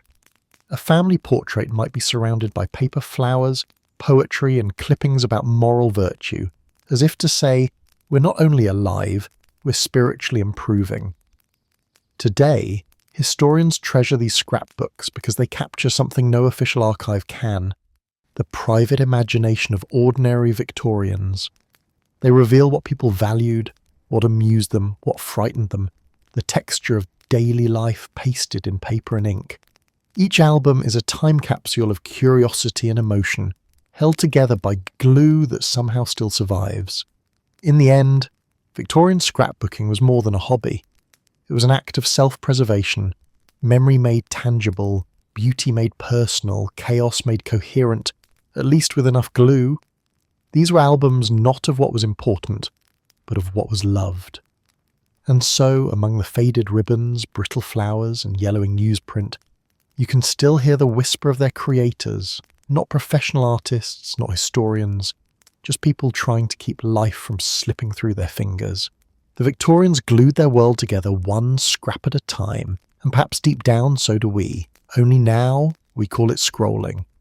If the Victorians had invented a motto for their decorating habits, it would have been simple. If you could stick a shell on it, do it, preferably twice. The 19th century saw Britain fall head over heels for the seaside. It wasn't just a place for fresh air and healthful bathing, it was a treasure chest waiting to be emptied. From shells and coral to seaweed and driftwood, the Victorians harvested the ocean's leftovers with the same zeal they applied to empire and etiquette. The result? A national phenomenon that turned beaches into art galleries, parlours into aquariums, and the coastline into a temporary construction site for civilization's most decorative hoarders. It all began with the rise of beach culture. Before the Victorian era, the seaside had been viewed with suspicion, dangerous, unpredictable, and faintly sinful. But by the early 1800s, thanks to new railways and a growing obsession with health, the coast transformed into a moral playground. Doctors prescribed sea air for everything from melancholia to indigestion, and soon, entire families were flocking to Brighton, Margate and Scarborough for saltwater cures and emotional recalibration. Naturally, they didn't just walk along the sand, they collected it. Shells became the first great souvenir of the sea. They were beautiful, portable and satisfyingly abundant. Every holidaymaker returned home with pockets rattling like small percussion instruments. The British middle class discovered that nature's refuse could be elevated to art with the right amount of glue, imagination, and disregard for moderation. Tables, picture frames, boxes, mirrors, and mantelpiece ornaments were encrusted with shells until they resembled furniture designed by Poseidon himself. Shell work, as it was called, became an entire cottage industry, part craft, part compulsion. Shell grottos, elaborate underground or garden chambers decorated floor to ceiling in seashell mosaics, became particularly fashionable. The wealthy built them as whimsical retreats, where guests could sit in damp luxury surrounded by scallops, cockles and conch. One aristocrat even commissioned a grotto entirely out of mother of pearl and claimed it improved the acoustics for his poetry readings. Whether it improved the poetry is unrecorded. Meanwhile, the middle classes improvised with shell-covered trinket boxes and jewellery caskets proudly labelled handmade. The appeal was both aesthetic and symbolic. In an era obsessed with morality and the afterlife, shells embodied purity, transformation, and the mysterious order of creation. They were nature's own architecture, proof that beauty could emerge from structure and patience. Collecting them wasn't just decoration, it was devotion. Victorian shell collectors often catalogued their finds with the same precision as scientists. A seashell wasn't merely pretty, it was educational, a glimpse into the grand taxonomy of the divine. Then came the coral craze, and with it, a troubling combination of beauty and destruction. Coral had long been prized as jewellery, but in the Victorian age it became a full-blown obsession. Red and pink coral were especially fashionable, believed to ward off illness and evil.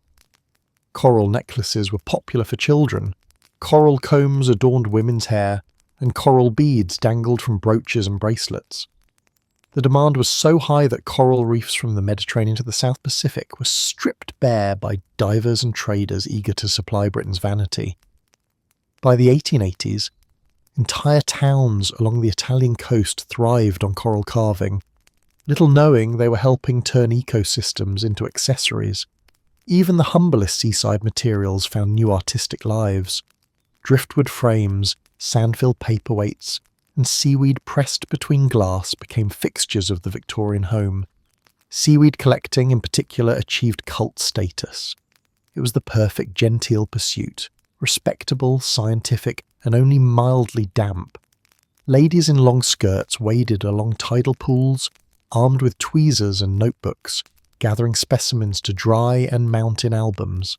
Some pressed them into delicate floral patterns, while others arranged them like botanical lace. Seaweed albums became tokens of refinement, often accompanied by poetic captions like "A gift from the deep" or "A memento of Whitby, 1864. The Victorians had successfully romanticised algae. This beachcombing mania wasn't just about art, it was about control. The sea represented everything the Victorians both admired and feared: mystery, chaos, and power beyond human grasp. Collecting shells and coral was a way to domesticate the ocean, to bring its beauty safely indoors and display it under glass. The parlour aquarium, another innovation of the age, embodied this impulse perfectly. By mid-century, keeping fish and sea plants in ornate glass tanks became all the rage. The marine parlour allowed city dwellers to gaze into their own miniature ocean without risk of drowning, seasickness, or encountering anyone from the lower classes. Of course, as with all Victorian fads, there was a fine line between elegance and absurdity. Some decorators went so overboard with shell ornamentation that rooms began to resemble tidal caves. One London home boasted a chandelier entirely covered in barnacles. Another displayed an entire coral reef as a table centrepiece and, reportedly, a nesting site for dust. But extravagance was the point. To surround oneself with the bounty of the sea was to prove one's sophistication and one's access to leisure. After all, only those with time to stroll the beach could afford to collect its treasures. Yet for all its excess, the Victorian relationship with the sea held a deep poetic longing. Britain was, after all, a maritime empire, its power, wealth, and imagination all tied to the waves. The shells on the mantelpiece were tiny reminders of that connection, emblems of exploration and nostalgia. A family might never leave Yorkshire, but with a conch from Cornwall and a coral pendant from Naples, they could claim a piece of the wider world. By the late 19th century, the craze for shell work and seaside collecting began to wane, replaced by more urban amusements, but its traces lingered everywhere, in jewellery boxes, in dusty parlours, in seaside souvenir shops that still sold jars of sand labelled "authentic British coast." The Victorians had taken the wild, infinite ocean and turned it into decoration, chaotic, dazzling, and just a little bit ridiculous. And yet, there's something touching in their devotion. For a people living in an industrial age of smoke and steel, the sea was a reminder that nature still shimmered, mysterious and alive, beyond their control. Collecting its fragments was their way of listening to its whisper, a small act of wonder disguised as hobby.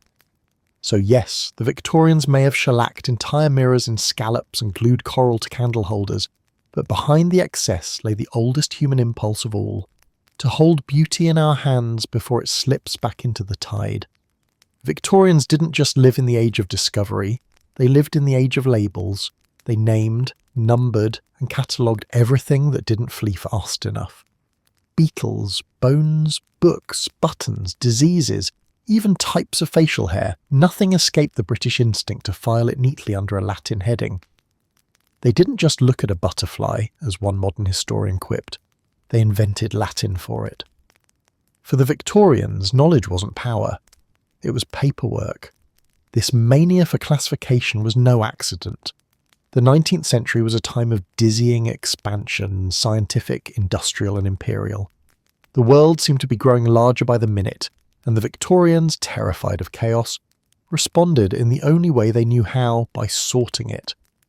Their worldview was a cabinet of drawers, and every drawer had a label.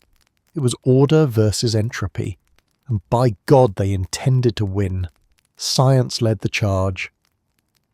Naturalists like Charles Darwin and Alfred Russel Wallace were redefining how humanity understood life itself.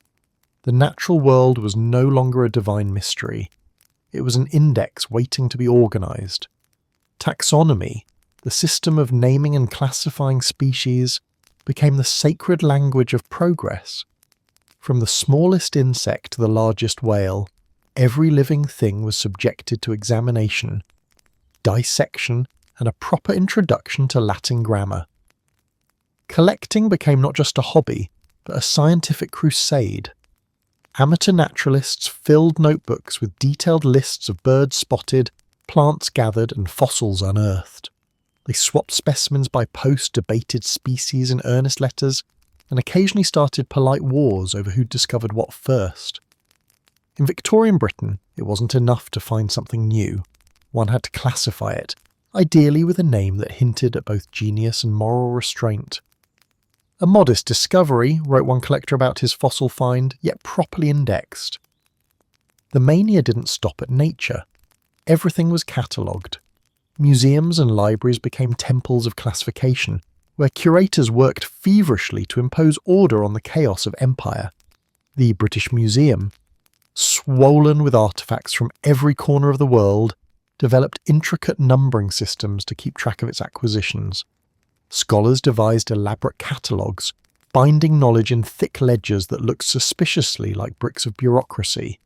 To the Victorian mind, an unlabelled object was not just meaningless, it was anarchy. This passion for sorting extended right into the home. Middle-class households kept inventories of their possessions, from teaspoons to carpets in case of fire, theft, or existential uncertainty. Servants were trained to categorise silverware by pattern, linen by season, and even coal by size. Meanwhile, the lady of the house maintained albums of pressed flowers, feathers, and fabric swatches, each item carefully numbered and annotated. The family cat was one classification away from getting its own genus. The empire, of course, provided endless material for this bureaucratic enthusiasm. As Britain expanded across continents, it didn't just conquer, it catalogued. Botanists in India documented every plant, zoologists in Africa measured every tail. Colonial officers sent home specimens, sketches, and ethnographic notes, feeding the vast machine of imperial data. The Victorians justified their empire through paperwork. To classify, one official wrote approvingly, is to civilise. To name a people, a species, or a mineral, was to make it part of the grand, orderly story of Britain's global destiny. But classification wasn't just science or empire, it was morality. Victorians believed that the world reflected divine order, and that to name it properly was to glimpse the mind of God. Taxonomy and theology shared the same spine. The neat hierarchy of species mirrored the social order. God at the top, the queen just below, then gentlemen, ladies, servants, and finally, but way down somewhere near the mollusks, the poor. Everything in its place, labelled, moralised, and ideally dusted once a week. This obsession also seeped into medicine and psychology. Doctors began classifying diseases with the precision of entomologists, while early psychiatrists tried to catalogue the human mind. Lists of nervous disorders, hysteria types, and melancholic temperaments filled medical journals. Even madness had its filing system. The Victorians were convinced that once every malady had a name, it could be cured, or at least politely ignored. At times, the zeal for order bordered on comedy. The Linnean Society, one of Britain's most prestigious scientific institutions, once debated whether a newly discovered worm deserved its own genus, or should share one with its cousin, the previously named Lumbricus terrestris. The meeting reportedly lasted hours. Somewhere a worm wriggled on, blissfully unaware it had inspired a Latin identity crisis. The love of categorization even shaped art and literature. Novelists like George Eliot and Thomas Hardy treated human behaviour with the same precision that naturalists applied to beetles. Poets classified emotions like species, love, grief, nostalgia, each given its poetic habitat. Victorian encyclopedias, printed in multi-volume sets the size of furniture, promised to contain all human knowledge in alphabetical order. The dream was clear. If everything had a place, perhaps uncertainty itself could be eliminated. And yet, behind all the neatness, there lurked an undercurrent of panic. The Victorians sensed that their world, industrial, global, modern, was expanding faster than they could understand it. Classification was their coping mechanism, a way to tame the infinite. To label something was to trap it, to hold it still for a moment in a century that refused to stop moving. By the end of the 19th century, this grand obsession began to falter under its own weight. The sciences grew too complex for tidy hierarchies. Evolution blurred the boundaries between species. Psychology blurred the boundaries of the self. The neat drawers no longer fit the world's messiness. And yet the instinct never really died. Our modern taxonomies, scientific databases, digital archives, online metadata are their descendants, just faster and paperless. The Victorians may have lived surrounded by soot and uncertainty, but in their minds every object had a label, every label a purpose, and every purpose a place. Their world was a giant filing cabinet, beautiful, exhausting, and occasionally unhinged. And perhaps that's their most enduring legacy. They showed that the desire to understand the world often begins not with wonder, but with a pencil, a notebook, and a very confident sense of alphabetical order. The Victorians adored conquering things, territories, species, and when they had run out of both, the living room carpet. Thus emerged the curious and charming phenomenon of miniature collecting, toy soldiers, doll houses, and model worlds so detailed that they made reality look disorganized. Why conquer the world when you can display it on a shelf? This was the dawn of collecting for leisure, not learning or loot. Earlier collectors had filled their homes with fossils, shells, and skulls in the name of science or status. Now, a new generation found pleasure in the playful. As industrial prosperity spread, families had disposable income, and crucially, disposable time. The Victorians turned their obsession with order into entertainment. If the British Empire couldn't physically expand forever, it could at least continue to grow in miniature. Toy soldiers, conquest in cast metal. No symbol of Victorian imagination and ego captures the era better than the toy soldier. By the mid-1800s, Britain's military machine stretched across the globe and its children were busy reenacting it on the parlour floor. Toy soldiers had existed for centuries, but the Victorians transformed them into mass-produced collectible legions. German manufacturers like Haider and British firms such as William Britton & Co. perfected the art of casting soldiers from lead, producing entire armies that could march, charge and die valiantly beneath the piano. For young boys, these weren't mere toys, they were training for empire. Magazines encouraged respectable martial games, and toy catalogues proudly offered Highland regiments, Bengal lancers, Zulu warriors, and the occasional elephant-mounted artillery. Each came painted in exquisite detail, with shining buttons and heroic moustaches. Parents called it educational play. Cynics might call it indoctrination with good posture. Adults soon caught the bug, turning toy soldiers into collectibles rather than playthings. Display cases filled with tiny regiments in perfect alignment, battle scenes recreated down to the last cannon. Collectors debated the accuracy of uniforms and the relative valour of regiments at dinner parties. It was a genteel form of militarism, conquest distilled into craftsmanship, heroism measured in half-inches. For a society obsessed with order and empire, toy soldiers were comfortingly manageable. Victory without bloodshed, discipline without some near danger, and war that could be packed away after tea. Doll houses, the empire indoors. While boys commanded battalions, girls ruled empires of their own, domestic ones, built to scale and decorated with alarming precision. The Victorian dollhouse wasn't a child's plaything so much as an apprenticeship in housekeeping. Miniature furniture, china sets, curtains, and even tiny Bibles populated these fragile palaces. Each room was a lesson in taste, morality, and dusting. The golden age of the dollhouse coincided with the cult of domesticity. A woman's home was her kingdom, and the dollhouse was both symbol and simulator of that ideal. Upper-class families commissioned bespoke dollhouses with wallpaper, gaslights and plumbing, albeit decorative. Middle-class families bought ready-made kits or improvised with matchboxes and sewing scraps. Some enthusiasts took it to surreal extremes, miniature portraits of Queen Victoria, postage stamp rugs, and mice dressed as butlers. But beyond the sentimentality, doll houses were architectural art. Craftsmen specialised in miniature joinery and upholstery, magazines featured patterns for DIY furnishings, and exhibitions displayed doll houses with the same reverence as cathedrals. For the Victorians, the dollhouse was a controlled universe, a world perfected, where no servant gossiped, no child misbehaved, and no roof leaked. In a century that often felt unmanageable, a dollhouse offered godlike authority in 12 square inches. Models and miniature machines, industry in the parlour. The same industrial ingenuity that powered the empire soon found its way into drawing rooms.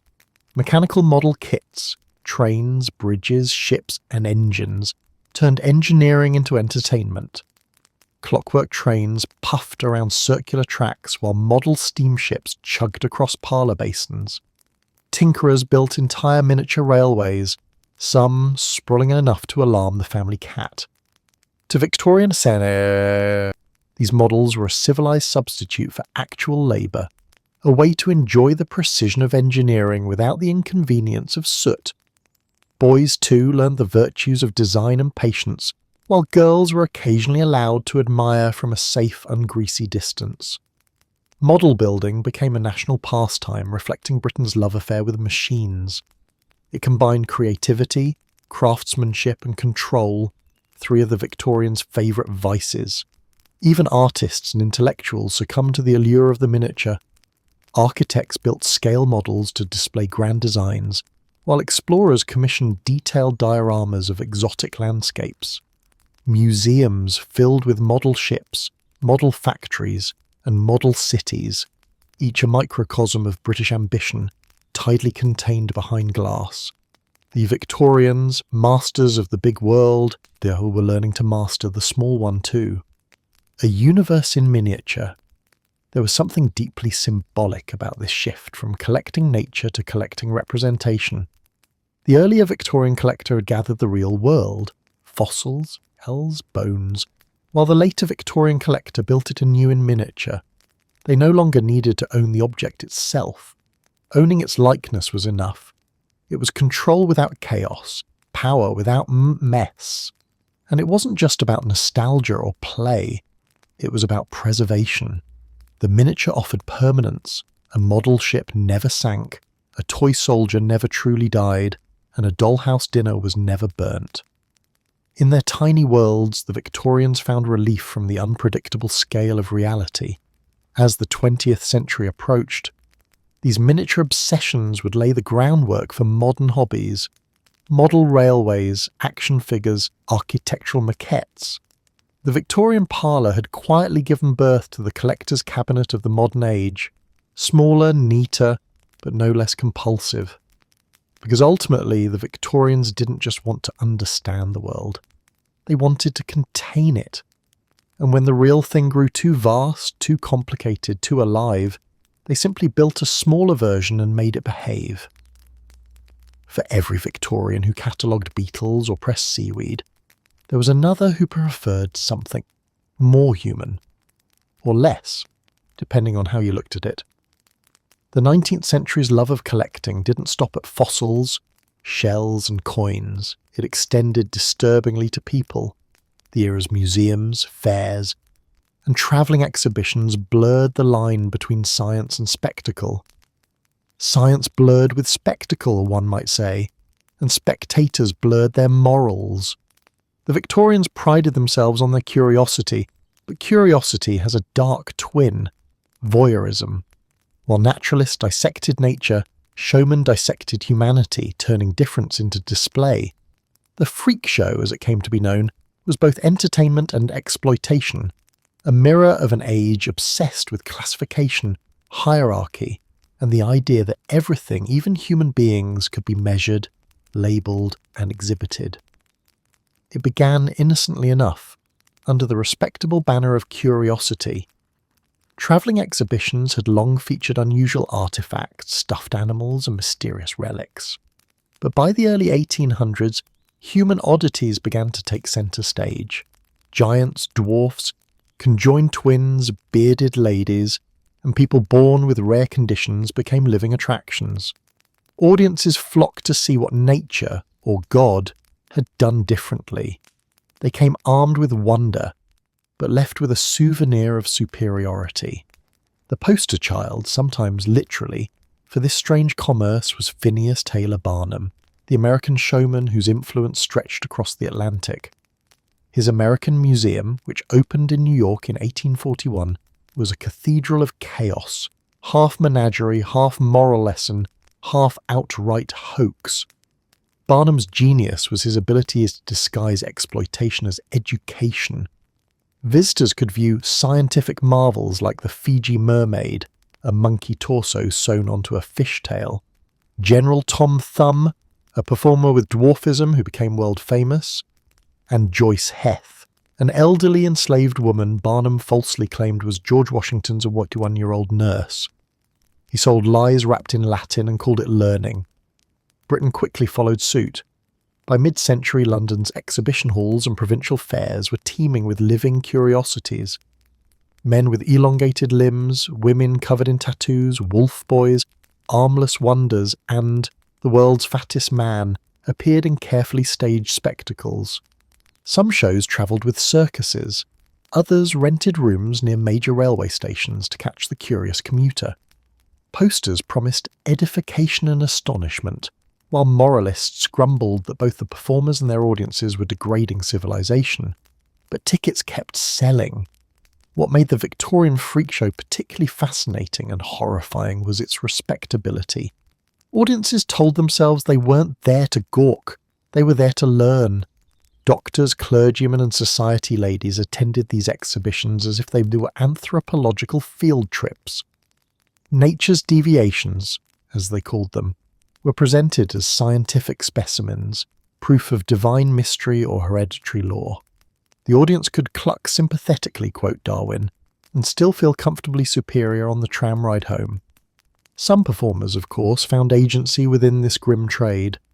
Figures like Tom Thumb, real name Charles Stratton, or Julia Pastrana, the so-called bearded lady of Nayarit, became international celebrities. They travelled with entourages, earned small fortunes, and occasionally outwitted their exploiters. But even fame couldn't shield them from objectification. Pastrana's tragic story illustrates this vividly.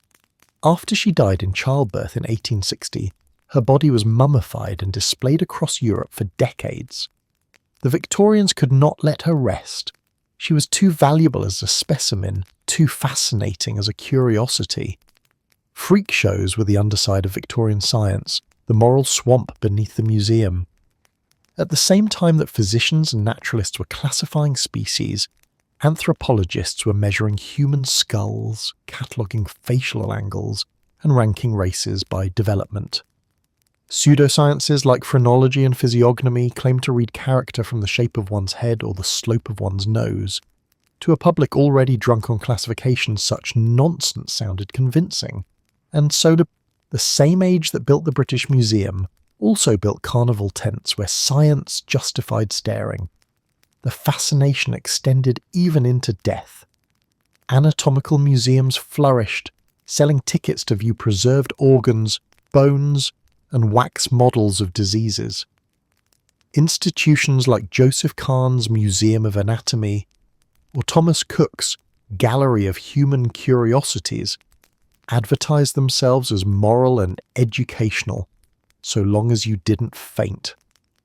Pickled fetuses floated in jars beside engraved moral verses.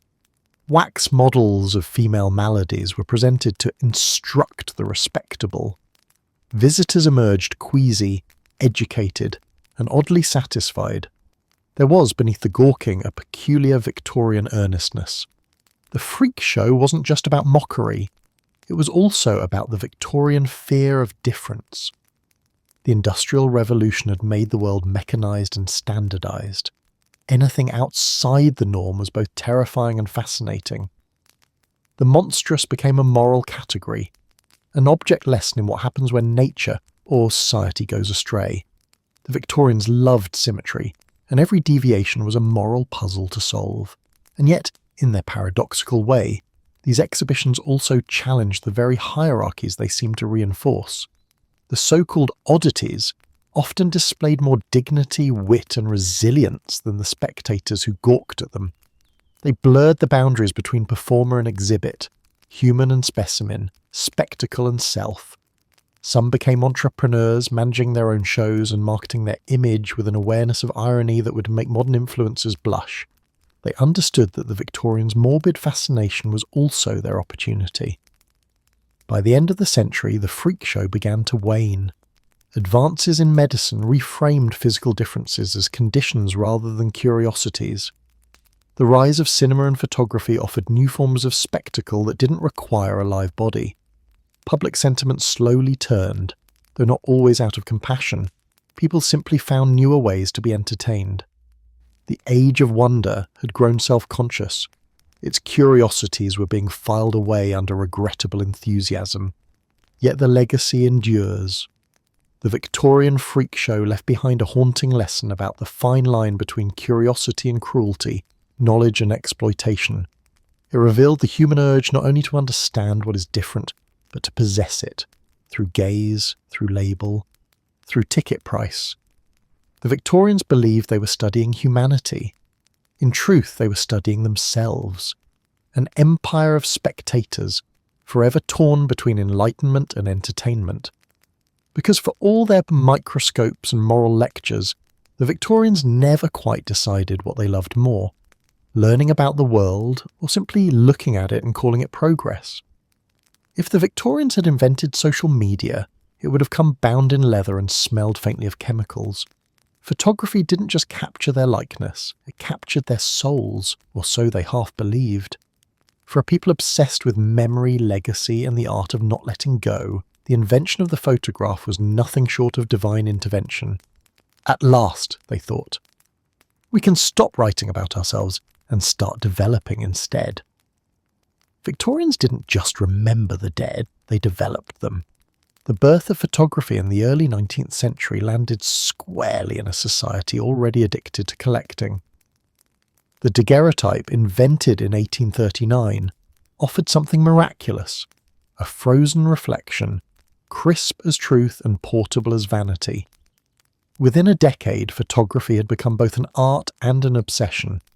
Studios sprouted on every respectable street, each promising to immortalize you as you truly appear at your most dignified and least blinking. Having one's portrait taken became a social ritual somewhere between confession and performance. Early photographs were precious objects, delicate, unique, and expensive. A single image might cost a week's wages and required a minute of perfect stillness, which explains why most Victorians look like they've just seen the bill. But as technology advanced, exposure times shortened, and photography slipped from the hands of the elite into the grasp of the middle class. With it came the rise of a new Victorian pastime, memory hoarding. The photographic album became the 19th century equivalent of a social network. Families displayed them proudly in parlours, ready for visitors to browse with a mix of politeness and envy. Each pair was a gallery of faces, arranged with mathematical precision, the living, the departed, the respectable and the regrettable, all flattened into eternity. Leather covers embossed with gilt titles like Our Family or Remembrances guarded these visual genealogies. For Victorians, to collect photographs wasn't merely sentimental. It was proof of connection, lineage, and the illusion that time could be tidied into order. The carte de visite revolution of the 1850s supercharged the mania.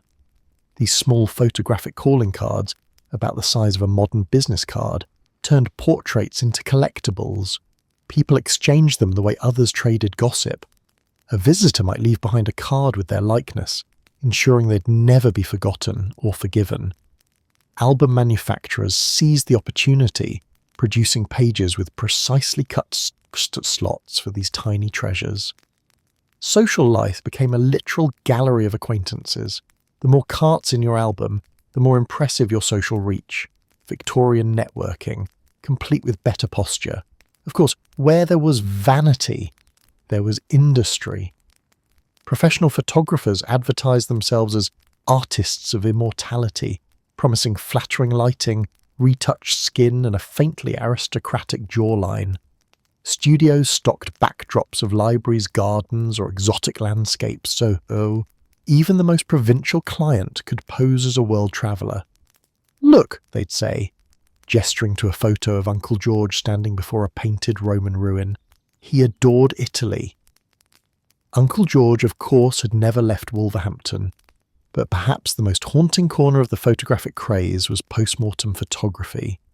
To modern eyes, it borders on the macabre. To Victorians, it was love made visible. Death, so familiar yet so unbearable, demanded a keepsake. Photographers were summoned to capture the deceased, infants, spouses, parents in repose.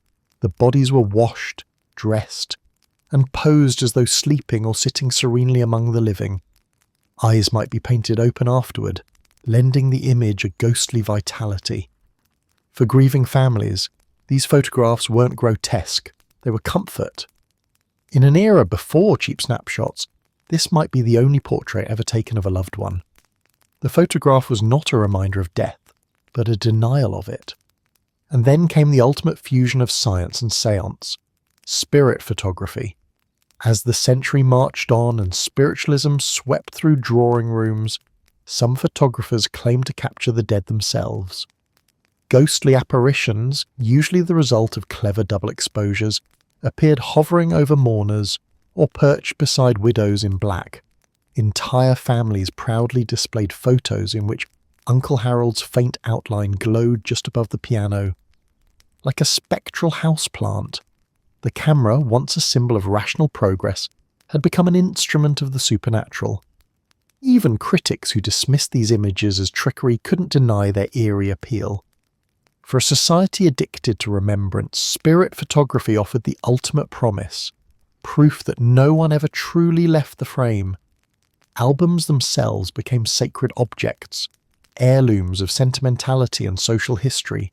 They were structured like moral hierarchies, family at the front, friends in the middle, celebrities or royals near the back if you could afford them. Some albums even included famous figures bought from the photographic doors, Queen Victoria, Florence Nightingale, Charles Dickens, the 19th century equivalent of following influencers. A likeness of the Queen, you might boast. Yes, she and I share a page. Children grew up flipping through these albums, learning family lore through faces rather than words. Every photograph was annotated in elegant script. Cousin Edith, 18-something, clever girl, unfortunate hat. And while the images seemed orderly, they carried emotional chaos, moments frozen amid an age obsessed with progress and mortality. The camera gave permanence to the fleeting, but also proof of how fleeting permanence really was. By the end of the century, photographs had become everyday relics. The invention of dry plates and Kodak cameras put the power of preservation into everyone's hands. "You press the button, we do the rest," promised Kodak, a slogan that perfectly captured the Victorian faith in delegation and denial. Taking pictures was no longer about ceremony, but about possession. If something happened, it had to be captured. Holidays, weddings, picnics, pets, all documented, all filed away, all proof that life had been lived properly. The Victorians built museums for nature and cabinets for objects, but photography gave them something infinitely more intoxicating, the ability to collect time. They hoarded memory as they hoarded everything else, carefully, sentimentally, and slightly too much. Because in the end, every Victorian album told the same story, that life, like a photograph, could be developed, framed, and kept from fading, if only one stared long enough at the light. By the late Victorian era, Britain was bursting at the seams with enthusiasm. Industrial progress had given people spare time, disposable income, and a dangerous sense of curiosity, a combination that can only lead to one thing: hobbies. From birdwatching to amateur archaeology, the Victorians didn't just dabble, they institutionalised. If there wasn't a society for it, they'd found one before lunch, complete with bylaws, Latin motto, and minutes recorded in immaculate handwriting. What began as idle pastime evolved into an empire of obsession. Everywhere you looked, someone was measuring, collecting, documenting, or classifying something, often with alarming dedication. The Victorians approached leisure as they approached everything else. Seriously, relaxation wasn't about switching off, it was about filing results. The age of amateur science. The mid-19th century was the golden age of the amateur. Science had not yet retreated into laboratories or ivory towers, it lived in the garden shed. Gentlemen naturalists scoured the countryside with butterfly nets, geologists clambered over cliffs with hammers, and astronomers built telescopes out of plumbing pipes to chart the heavens from their backyards. They might lack formal training, but what they lacked in degrees, they made up for in notebook enthusiasm. One of the era's great examples was the microscope craze. Once prohibitively expensive, microscopes became affordable to the middle class, allowing anyone with steady hands and mild curiosity to explore the invisible. Housewives peered at pond water and gasped at animalcules. Children poked at onion skins like budding Newtons. Whole magazines were dedicated to the microscopic world, publishing sketches of lice, spores, and the occasional bit of lint mistaken for a new species. For the Victorians, God's handiwork was not just grand, it was minute. Then came the archaeological adventurers. Spurred by the discoveries of ancient Egypt and Rome, amateur diggers fanned out across Britain, convinced their local hill contained a lost civilization. Some actually found Bronze Age relics, others mostly found old horseshoes. Either way, they founded societies to discuss it. The British Archaeological Association, founded 1843, and the Society of Antiquaries expanded faster than the ruins they studied. Members met in respectable rooms smelling faintly of dust and triumph, presenting papers titled things like Fragments of a Possibly Roman Pottery Shard, or maybe just pottery, birdwatchers, botanists, and the outdoor enlightened. The Victorians also rediscovered nature, ideally through binoculars and tweed. Ornithology became a national obsession. The publication of works like John Gould's Birds of Great Britain, complete with lavish illustrations, inspired thousands to pick up binoculars, notebooks, and moral superiority. Birdwatching was science with fresh air and minimal danger. But while many were content to sketch and observe, others preferred to collect. Bird eggs, feathers, and nests became prized trophies. Enthusiasts scrambled up trees and cliffs in pursuit of rare specimens, sometimes with fatal consequences. In 1895, one particularly zealous collector fell to his death chasing a peregrine nest. His obituary praised his unflinching devotion to the cause of eggs. Botany, too, enjoyed a boom. Middle-class women found in flower collecting a socially acceptable way to engage with science, provided they did so in a bonnet and refrained from making strong opinions about evolution. Pressing, cataloguing, and naming plants became the botanical equivalent of a prayer. Some gardens even installed special fern houses, because no Victorian home was complete without at least one species of decorative moisture. The society obsession. The Victorians didn't just pursue hobbies, they organised them. If two people shared an interest, they founded a society. If three shared one, they started a journal. London alone hosted dozens. The Entomological Society, the Zoological Society, the Numismatic Society, the Royal Photographic Society, the Meteorological Society, and that's before you get to the countless regional spin-offs. The North Shropshire Society for the promotion of proper cloud watching, for example, actually existed. Meetings were rituals of belonging, lectures delivered by candlelight, specimens passed reverently around the room, applause that sounded like polite rainfall. Membership conferred not just identity, but dignity. Being part of a society meant one was improving oneself, the Victorian equivalent of self-care, only with more fossils and fewer scented candles. These societies often blurred the lines between science and socialising. After all, it's difficult to maintain lofty academic tone when one's friend is presenting a paper on worm migrations in clay. There were dinners, debates, field trips, and the occasional scandal the treasurer of the Micrological Society absconded with the magnifying glasses, but they all shared the same spirit, the belief that curiosity could civilize. The rise of the hobby as identity hobbies soon became badges of selfhood. A man wasn't just a man, he was a collector of coins, a student of moss, or a dedicated observer of rain gauges. Women too carved intellectual space through hobbies, especially in natural history, art, and photography. These pursuits offered a sanctioned form of independence, a way to be both respectable and quietly rebellious. A lady botanist might not be allowed to vote, but she could discover a new fern. The spread of cheap manuals and how-to guides only fueled the fire. Series like The Amateur's Library and the Handbooks of Science and Art promised that with enough enthusiasm and patience, anyone could become an expert in nearly anything. Microscopy, fossil hunting, taxidermy, map-making, meteorology, seashell arranging, or the study of dust as an indicator of civilization.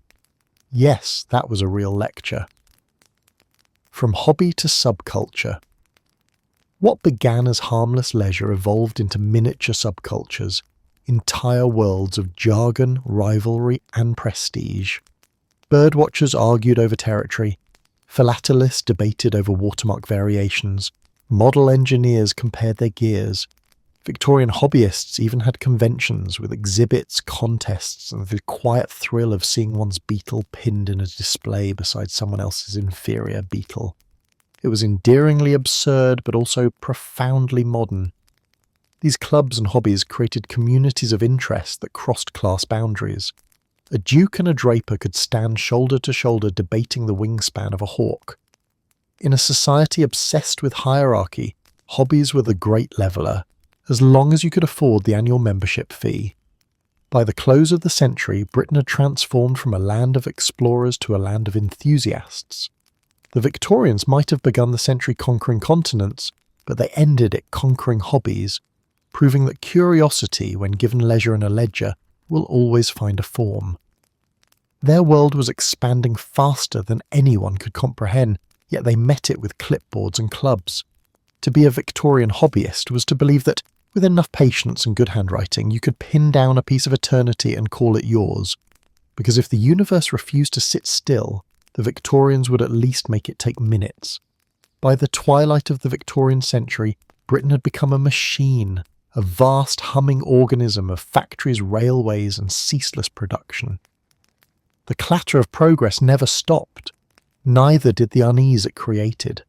For millions, modern life was thrilling, but it was also unmooring. Cities grew faster than hearts could follow, and the world felt increasingly mechanical. Amid the smoke and speed, the act of collecting, humble, quiet, deeply personal, became a lifeline. When your city's choking on smog, organising your seashells feels like control. Collecting had started as curiosity, grown into science, and evolved into mania. But by the late 19th century, it became something else entirely, a form of emotional survival. In a world that prized industry over individuality, one's collection became a private rebellion, a quiet statement that beauty, order, and meaning still mattered. The personal sanctuary. Imagine the Victorian home at evening. The gaslight flickers. Outside, the street churns with the noise of carriages, vendors, and factory whistles. Inside, the parlour gleams with brass trinkets, shelves lined with labelled boxes, maybe a glass case filled with butterflies or coins. To modernise, it looks cluttered. To its owner, it was harmony. For the Victorians, a collection was not just a display of taste, it was a psychological refuge. Every labelled shell or polished fossil offered reassurance that the world, though vast and unpredictable, could be understood in pieces. The collector became the quiet god of a small, perfect cosmos. While society whirred outside in the chaos of progress, the collector's study stood still, a space where dust was an enemy and control was a virtue. Industrial life had created a paradox. As people became more connected, they also became more anonymous. In crowded cities, individuality blurred into soot. Collections restored a sense of self. A cabinet of curiosities said, "Here is who I am and what I've chosen to keep." Each item told a story not of conquest or discovery, but of belonging. Objects as emotional anchors. It wasn't just about ownership, it was about attachment. The Victorians lived with constant reminders of mortality, disease, industrial accidents, war. To collect was to anchor oneself against loss. A seashell might recall a summer at Brighton before father's illness. A pressed flower might whisper of a courtship that ended too soon. A photograph, faded and foxed, might preserve the ghost of someone still loved. Many collections were autobiographical without ever meaning to be. Diaries filled with ticket stubs, labelled stones, and pressed leaves read like coded confessions. Even seemingly impersonal collections, coins, stamps, minerals, reflected a longing for permanence. In a century obsessed with progress, the collector was the one who said, "Stop, this matters." There's a tenderness in the Victorian impulse to preserve. They didn't have digital memories or instant communication. The tangible was their time machine. To touch a memento was to relive the moment. The act of arranging objects was, in a sense, arranging emotions, grief, joy, nostalgia, into order. The collector's paradox. Yet there was something bittersweet, even ironic, in this pursuit of control. The very world that caused their anxiety also made their hobbies possible. Mass production meant souvenirs could be bought anywhere. Global trade meant exotic shells and minerals arrived by mail. The same railways that brought factory smoke also carried field guides and glass cases. Industrial chaos enabled the very acts meant to escape it. Collectors were the beneficiaries and victims of progress. Their passion for permanence was fueled by a society that thrived on change. And so they turned their backs on the modern skyline, preferring the comfort of miniaturized worlds, coin albums, butterfly frames, stamp books. In cataloguing nature or artifice, they domesticated time itself, identity through possession. As the century advanced, collecting became not just emotional refuge but identity. A person's chosen subject revealed their soul. The butterfly collector was sensitive, the archaeologist introspective, the stamp collector methodical, the taxidermist best not invited to dinner. To collect was to define oneself through selection. I am what I gather. Magazines and manuals encouraged this self-definition, publishing articles like "What Your Collection Says About You" or "The Moral Value of Orderly Possession." Collectors began to form communities around their chosen objects, societies, correspondence clubs and exhibitions where enthusiasts could admire each other's obsessions. To have a specialty became a mark of refinement. It gave purpose to leisure, respectability to passion, and in some cases, companionship to loneliness. There was comfort, too, in the ritual of it. Collecting was a slow art, finding, cleaning, labelling, arranging, every motion a meditation. It offered the Victorian something the machine age rarely did: stillness. While steam engines roared and telegraphs crackled, the collector could spend an entire afternoon deciding whether a shell should sit to the left or right of its neighbour. To outsiders, it looked trivial. To the collector, it was meaning itself, a mirror of the age. Yet Victorian collecting wasn't purely sentimental. It also mirrored the psychological state of the empire, restless, acquisitive, and a little terrified of emptiness. The British Museum might have collected the world, the Victorian household collected the self.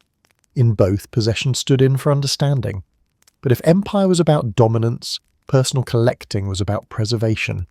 The museum's glass cases said, "Look what we own." The collector's curio cabinet whispered, "Look what I've saved." It was less about pride than comfort, a quiet resistance to the blur of modern life. The modern echo. When we scroll through save playlists, hoard digital photos, or arrange shelves of meaningless memorabilia, we're performing the same ritual the Victorians did, only faster, and with worse posture. We still crave control and chaos, still anchor identity in objects, still believe that if we organise what we love, we might hold on to it a little longer. The Victorians, in their cluttered parlours, were simply more honest about it. They didn't hide their need for meaning under minimalism. They built their inner lives in plain sight, under glass domes, in cabinets, in albums thick with touchable memory. In a world spinning toward modernity, they chose to slow it down with tweezers and labels. Collecting became both confession and cure, an act of love against the tide of industry, and an argument that in the face of noise, there is still beauty in silence, and in one's perfectly aligned seashells. When you scroll through your phone, saving screenshots, favoriting posts, and promising yourself you'll organise it all later. Congratulations, you're a Victorian. Not by wardrobe, though of course it might improve your posture, but by instinct. The modern world's obsession with archiving, curating and hoarding information isn't new at all. It's the spiritual sequel to the 19th century's grand age of collecting. They collected objects, we collect notifications, same impulse, different shelves. The Victorians didn't just build the foundations of modern museums, they built the foundations of how we think about owning, preserving, and displaying knowledge. Our cultural institutions, flea markets, antique shops, and even cloud storage all echo that deep Victorian desire to keep things from disappearing. The museum as Victorian brainchild. If the 18th century gave birth to curiosity, the 19th century institutionalised it. The Victorians believed that to collect was to civilise, that by ordering the world they could elevate humanity. They created the museum not just as a building, but as a philosophy, a place where knowledge, art, and empire converged under glass. The modern museum, sleek, categorised, reverent, still carries their fingerprints. The layout of galleries, the glass display cases, the little white labels explaining each object's pedigree, all descended directly from Victorian curators who believed visitors should experience awe and instruction in equal measure. The British Museum, the Victorian Albert Museum, the Natural History Museum, these weren't just collections, they were temples of order in a chaotic world. The Victorians also pioneered something subtler, the moral idea of preservation. They were the first to argue that collecting could serve the public good, that saving artefacts, fossils and art was a civic duty, not just a private indulgence. What had begun as parlour clutter became national heritage, and so, even as they looted half the globe, they convinced themselves, and eventually us, that they were protecting it. Today, when museums debate restitution or cultural ownership, they're still untangling the moral knots tied by Victorian fingers. Antique fever, the everyday legacy. Not all of their collecting ended up in marble halls. Much of it spilled into attics, auctions, and eventually the modern antique market. The Victorians were sentimentalists at heart. They couldn't bear to let go of the past, even when it was only 20 years old. They collected Georgian furniture, medieval relics, Tudor spoons, anything that whispered authentic. Their mania for antiques invented a new kind of nostalgia, the idea that age itself conferred value. Today's collectors, whether they haunt vintage shops, eBay listings or estate sales, owe that mindset to Victorian taste. The very concept of antiques as cultural time machines began when Victorians realised their industrial present was moving too fast to love. They turned backward, finding comfort in craftsmanship, patina, and the illusion of permanence. That aesthetic, the love of the worn, the ornate, the storied, still shapes our design trends and our longing for things that last. From cabinets to clouds, digital descendants. Fast forward a century and a half and the compulsion to collect has gone digital. Where Victorians filled cabinets and albums, we fill hard drives and servers. We've replaced seashells with selfies, stamps with screenshots, fossils with files named Final, really this one, DocX. The parallels are uncanny. Like Victorian collectors, we curate our lives obsessively, tagging, labelling, backing up, arranging. We panic at the thought of lost data just as they panicked at the thought of a broken specimen jar. Our photo galleries, playlists, and Pinterest boards are simply 21st century versions of their albums and scrapbooks, curated self-portraits made from the clutter of living. The Victorian parlour, with its overstuffed shelves and sentimental displays, has been reborn as the digital feed, still busy, still bragging, still deeply human. Even our modern anxiety that we're drowning in too much information is a problem the Victorians invented. They too worried about excess. The glut of knowledge threatens to unseat reflection, lamented one essay in The Spectator in 1885, as if predicting the internet by 130 years. Their solution was classification. Ours is cloud storage. Neither works entirely. The psychology of holding on, the deeper legacy of Victorian collecting lies not in objects but in psychology. They taught us that possession can be meaning, that to keep something is to make it part of your identity. Their collecting habits gave rise to a culture of memory and self-definition. Every modern archive, museum and personal collection, whether of rare books or Pokemon cards, still carries their emotional blueprint. The idea that the world can be understood if only we can organise it properly.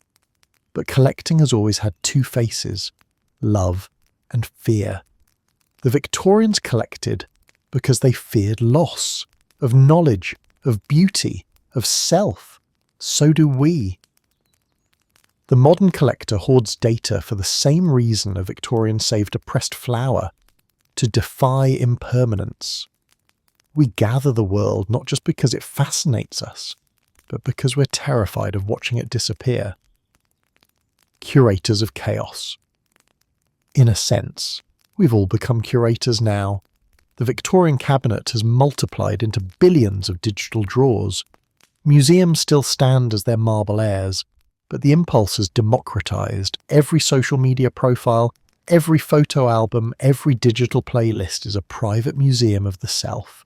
We curate our lives for imaginary visitors just as Victorians arranged shells and skeletons for their guests. The technology has changed, the ego hasn't.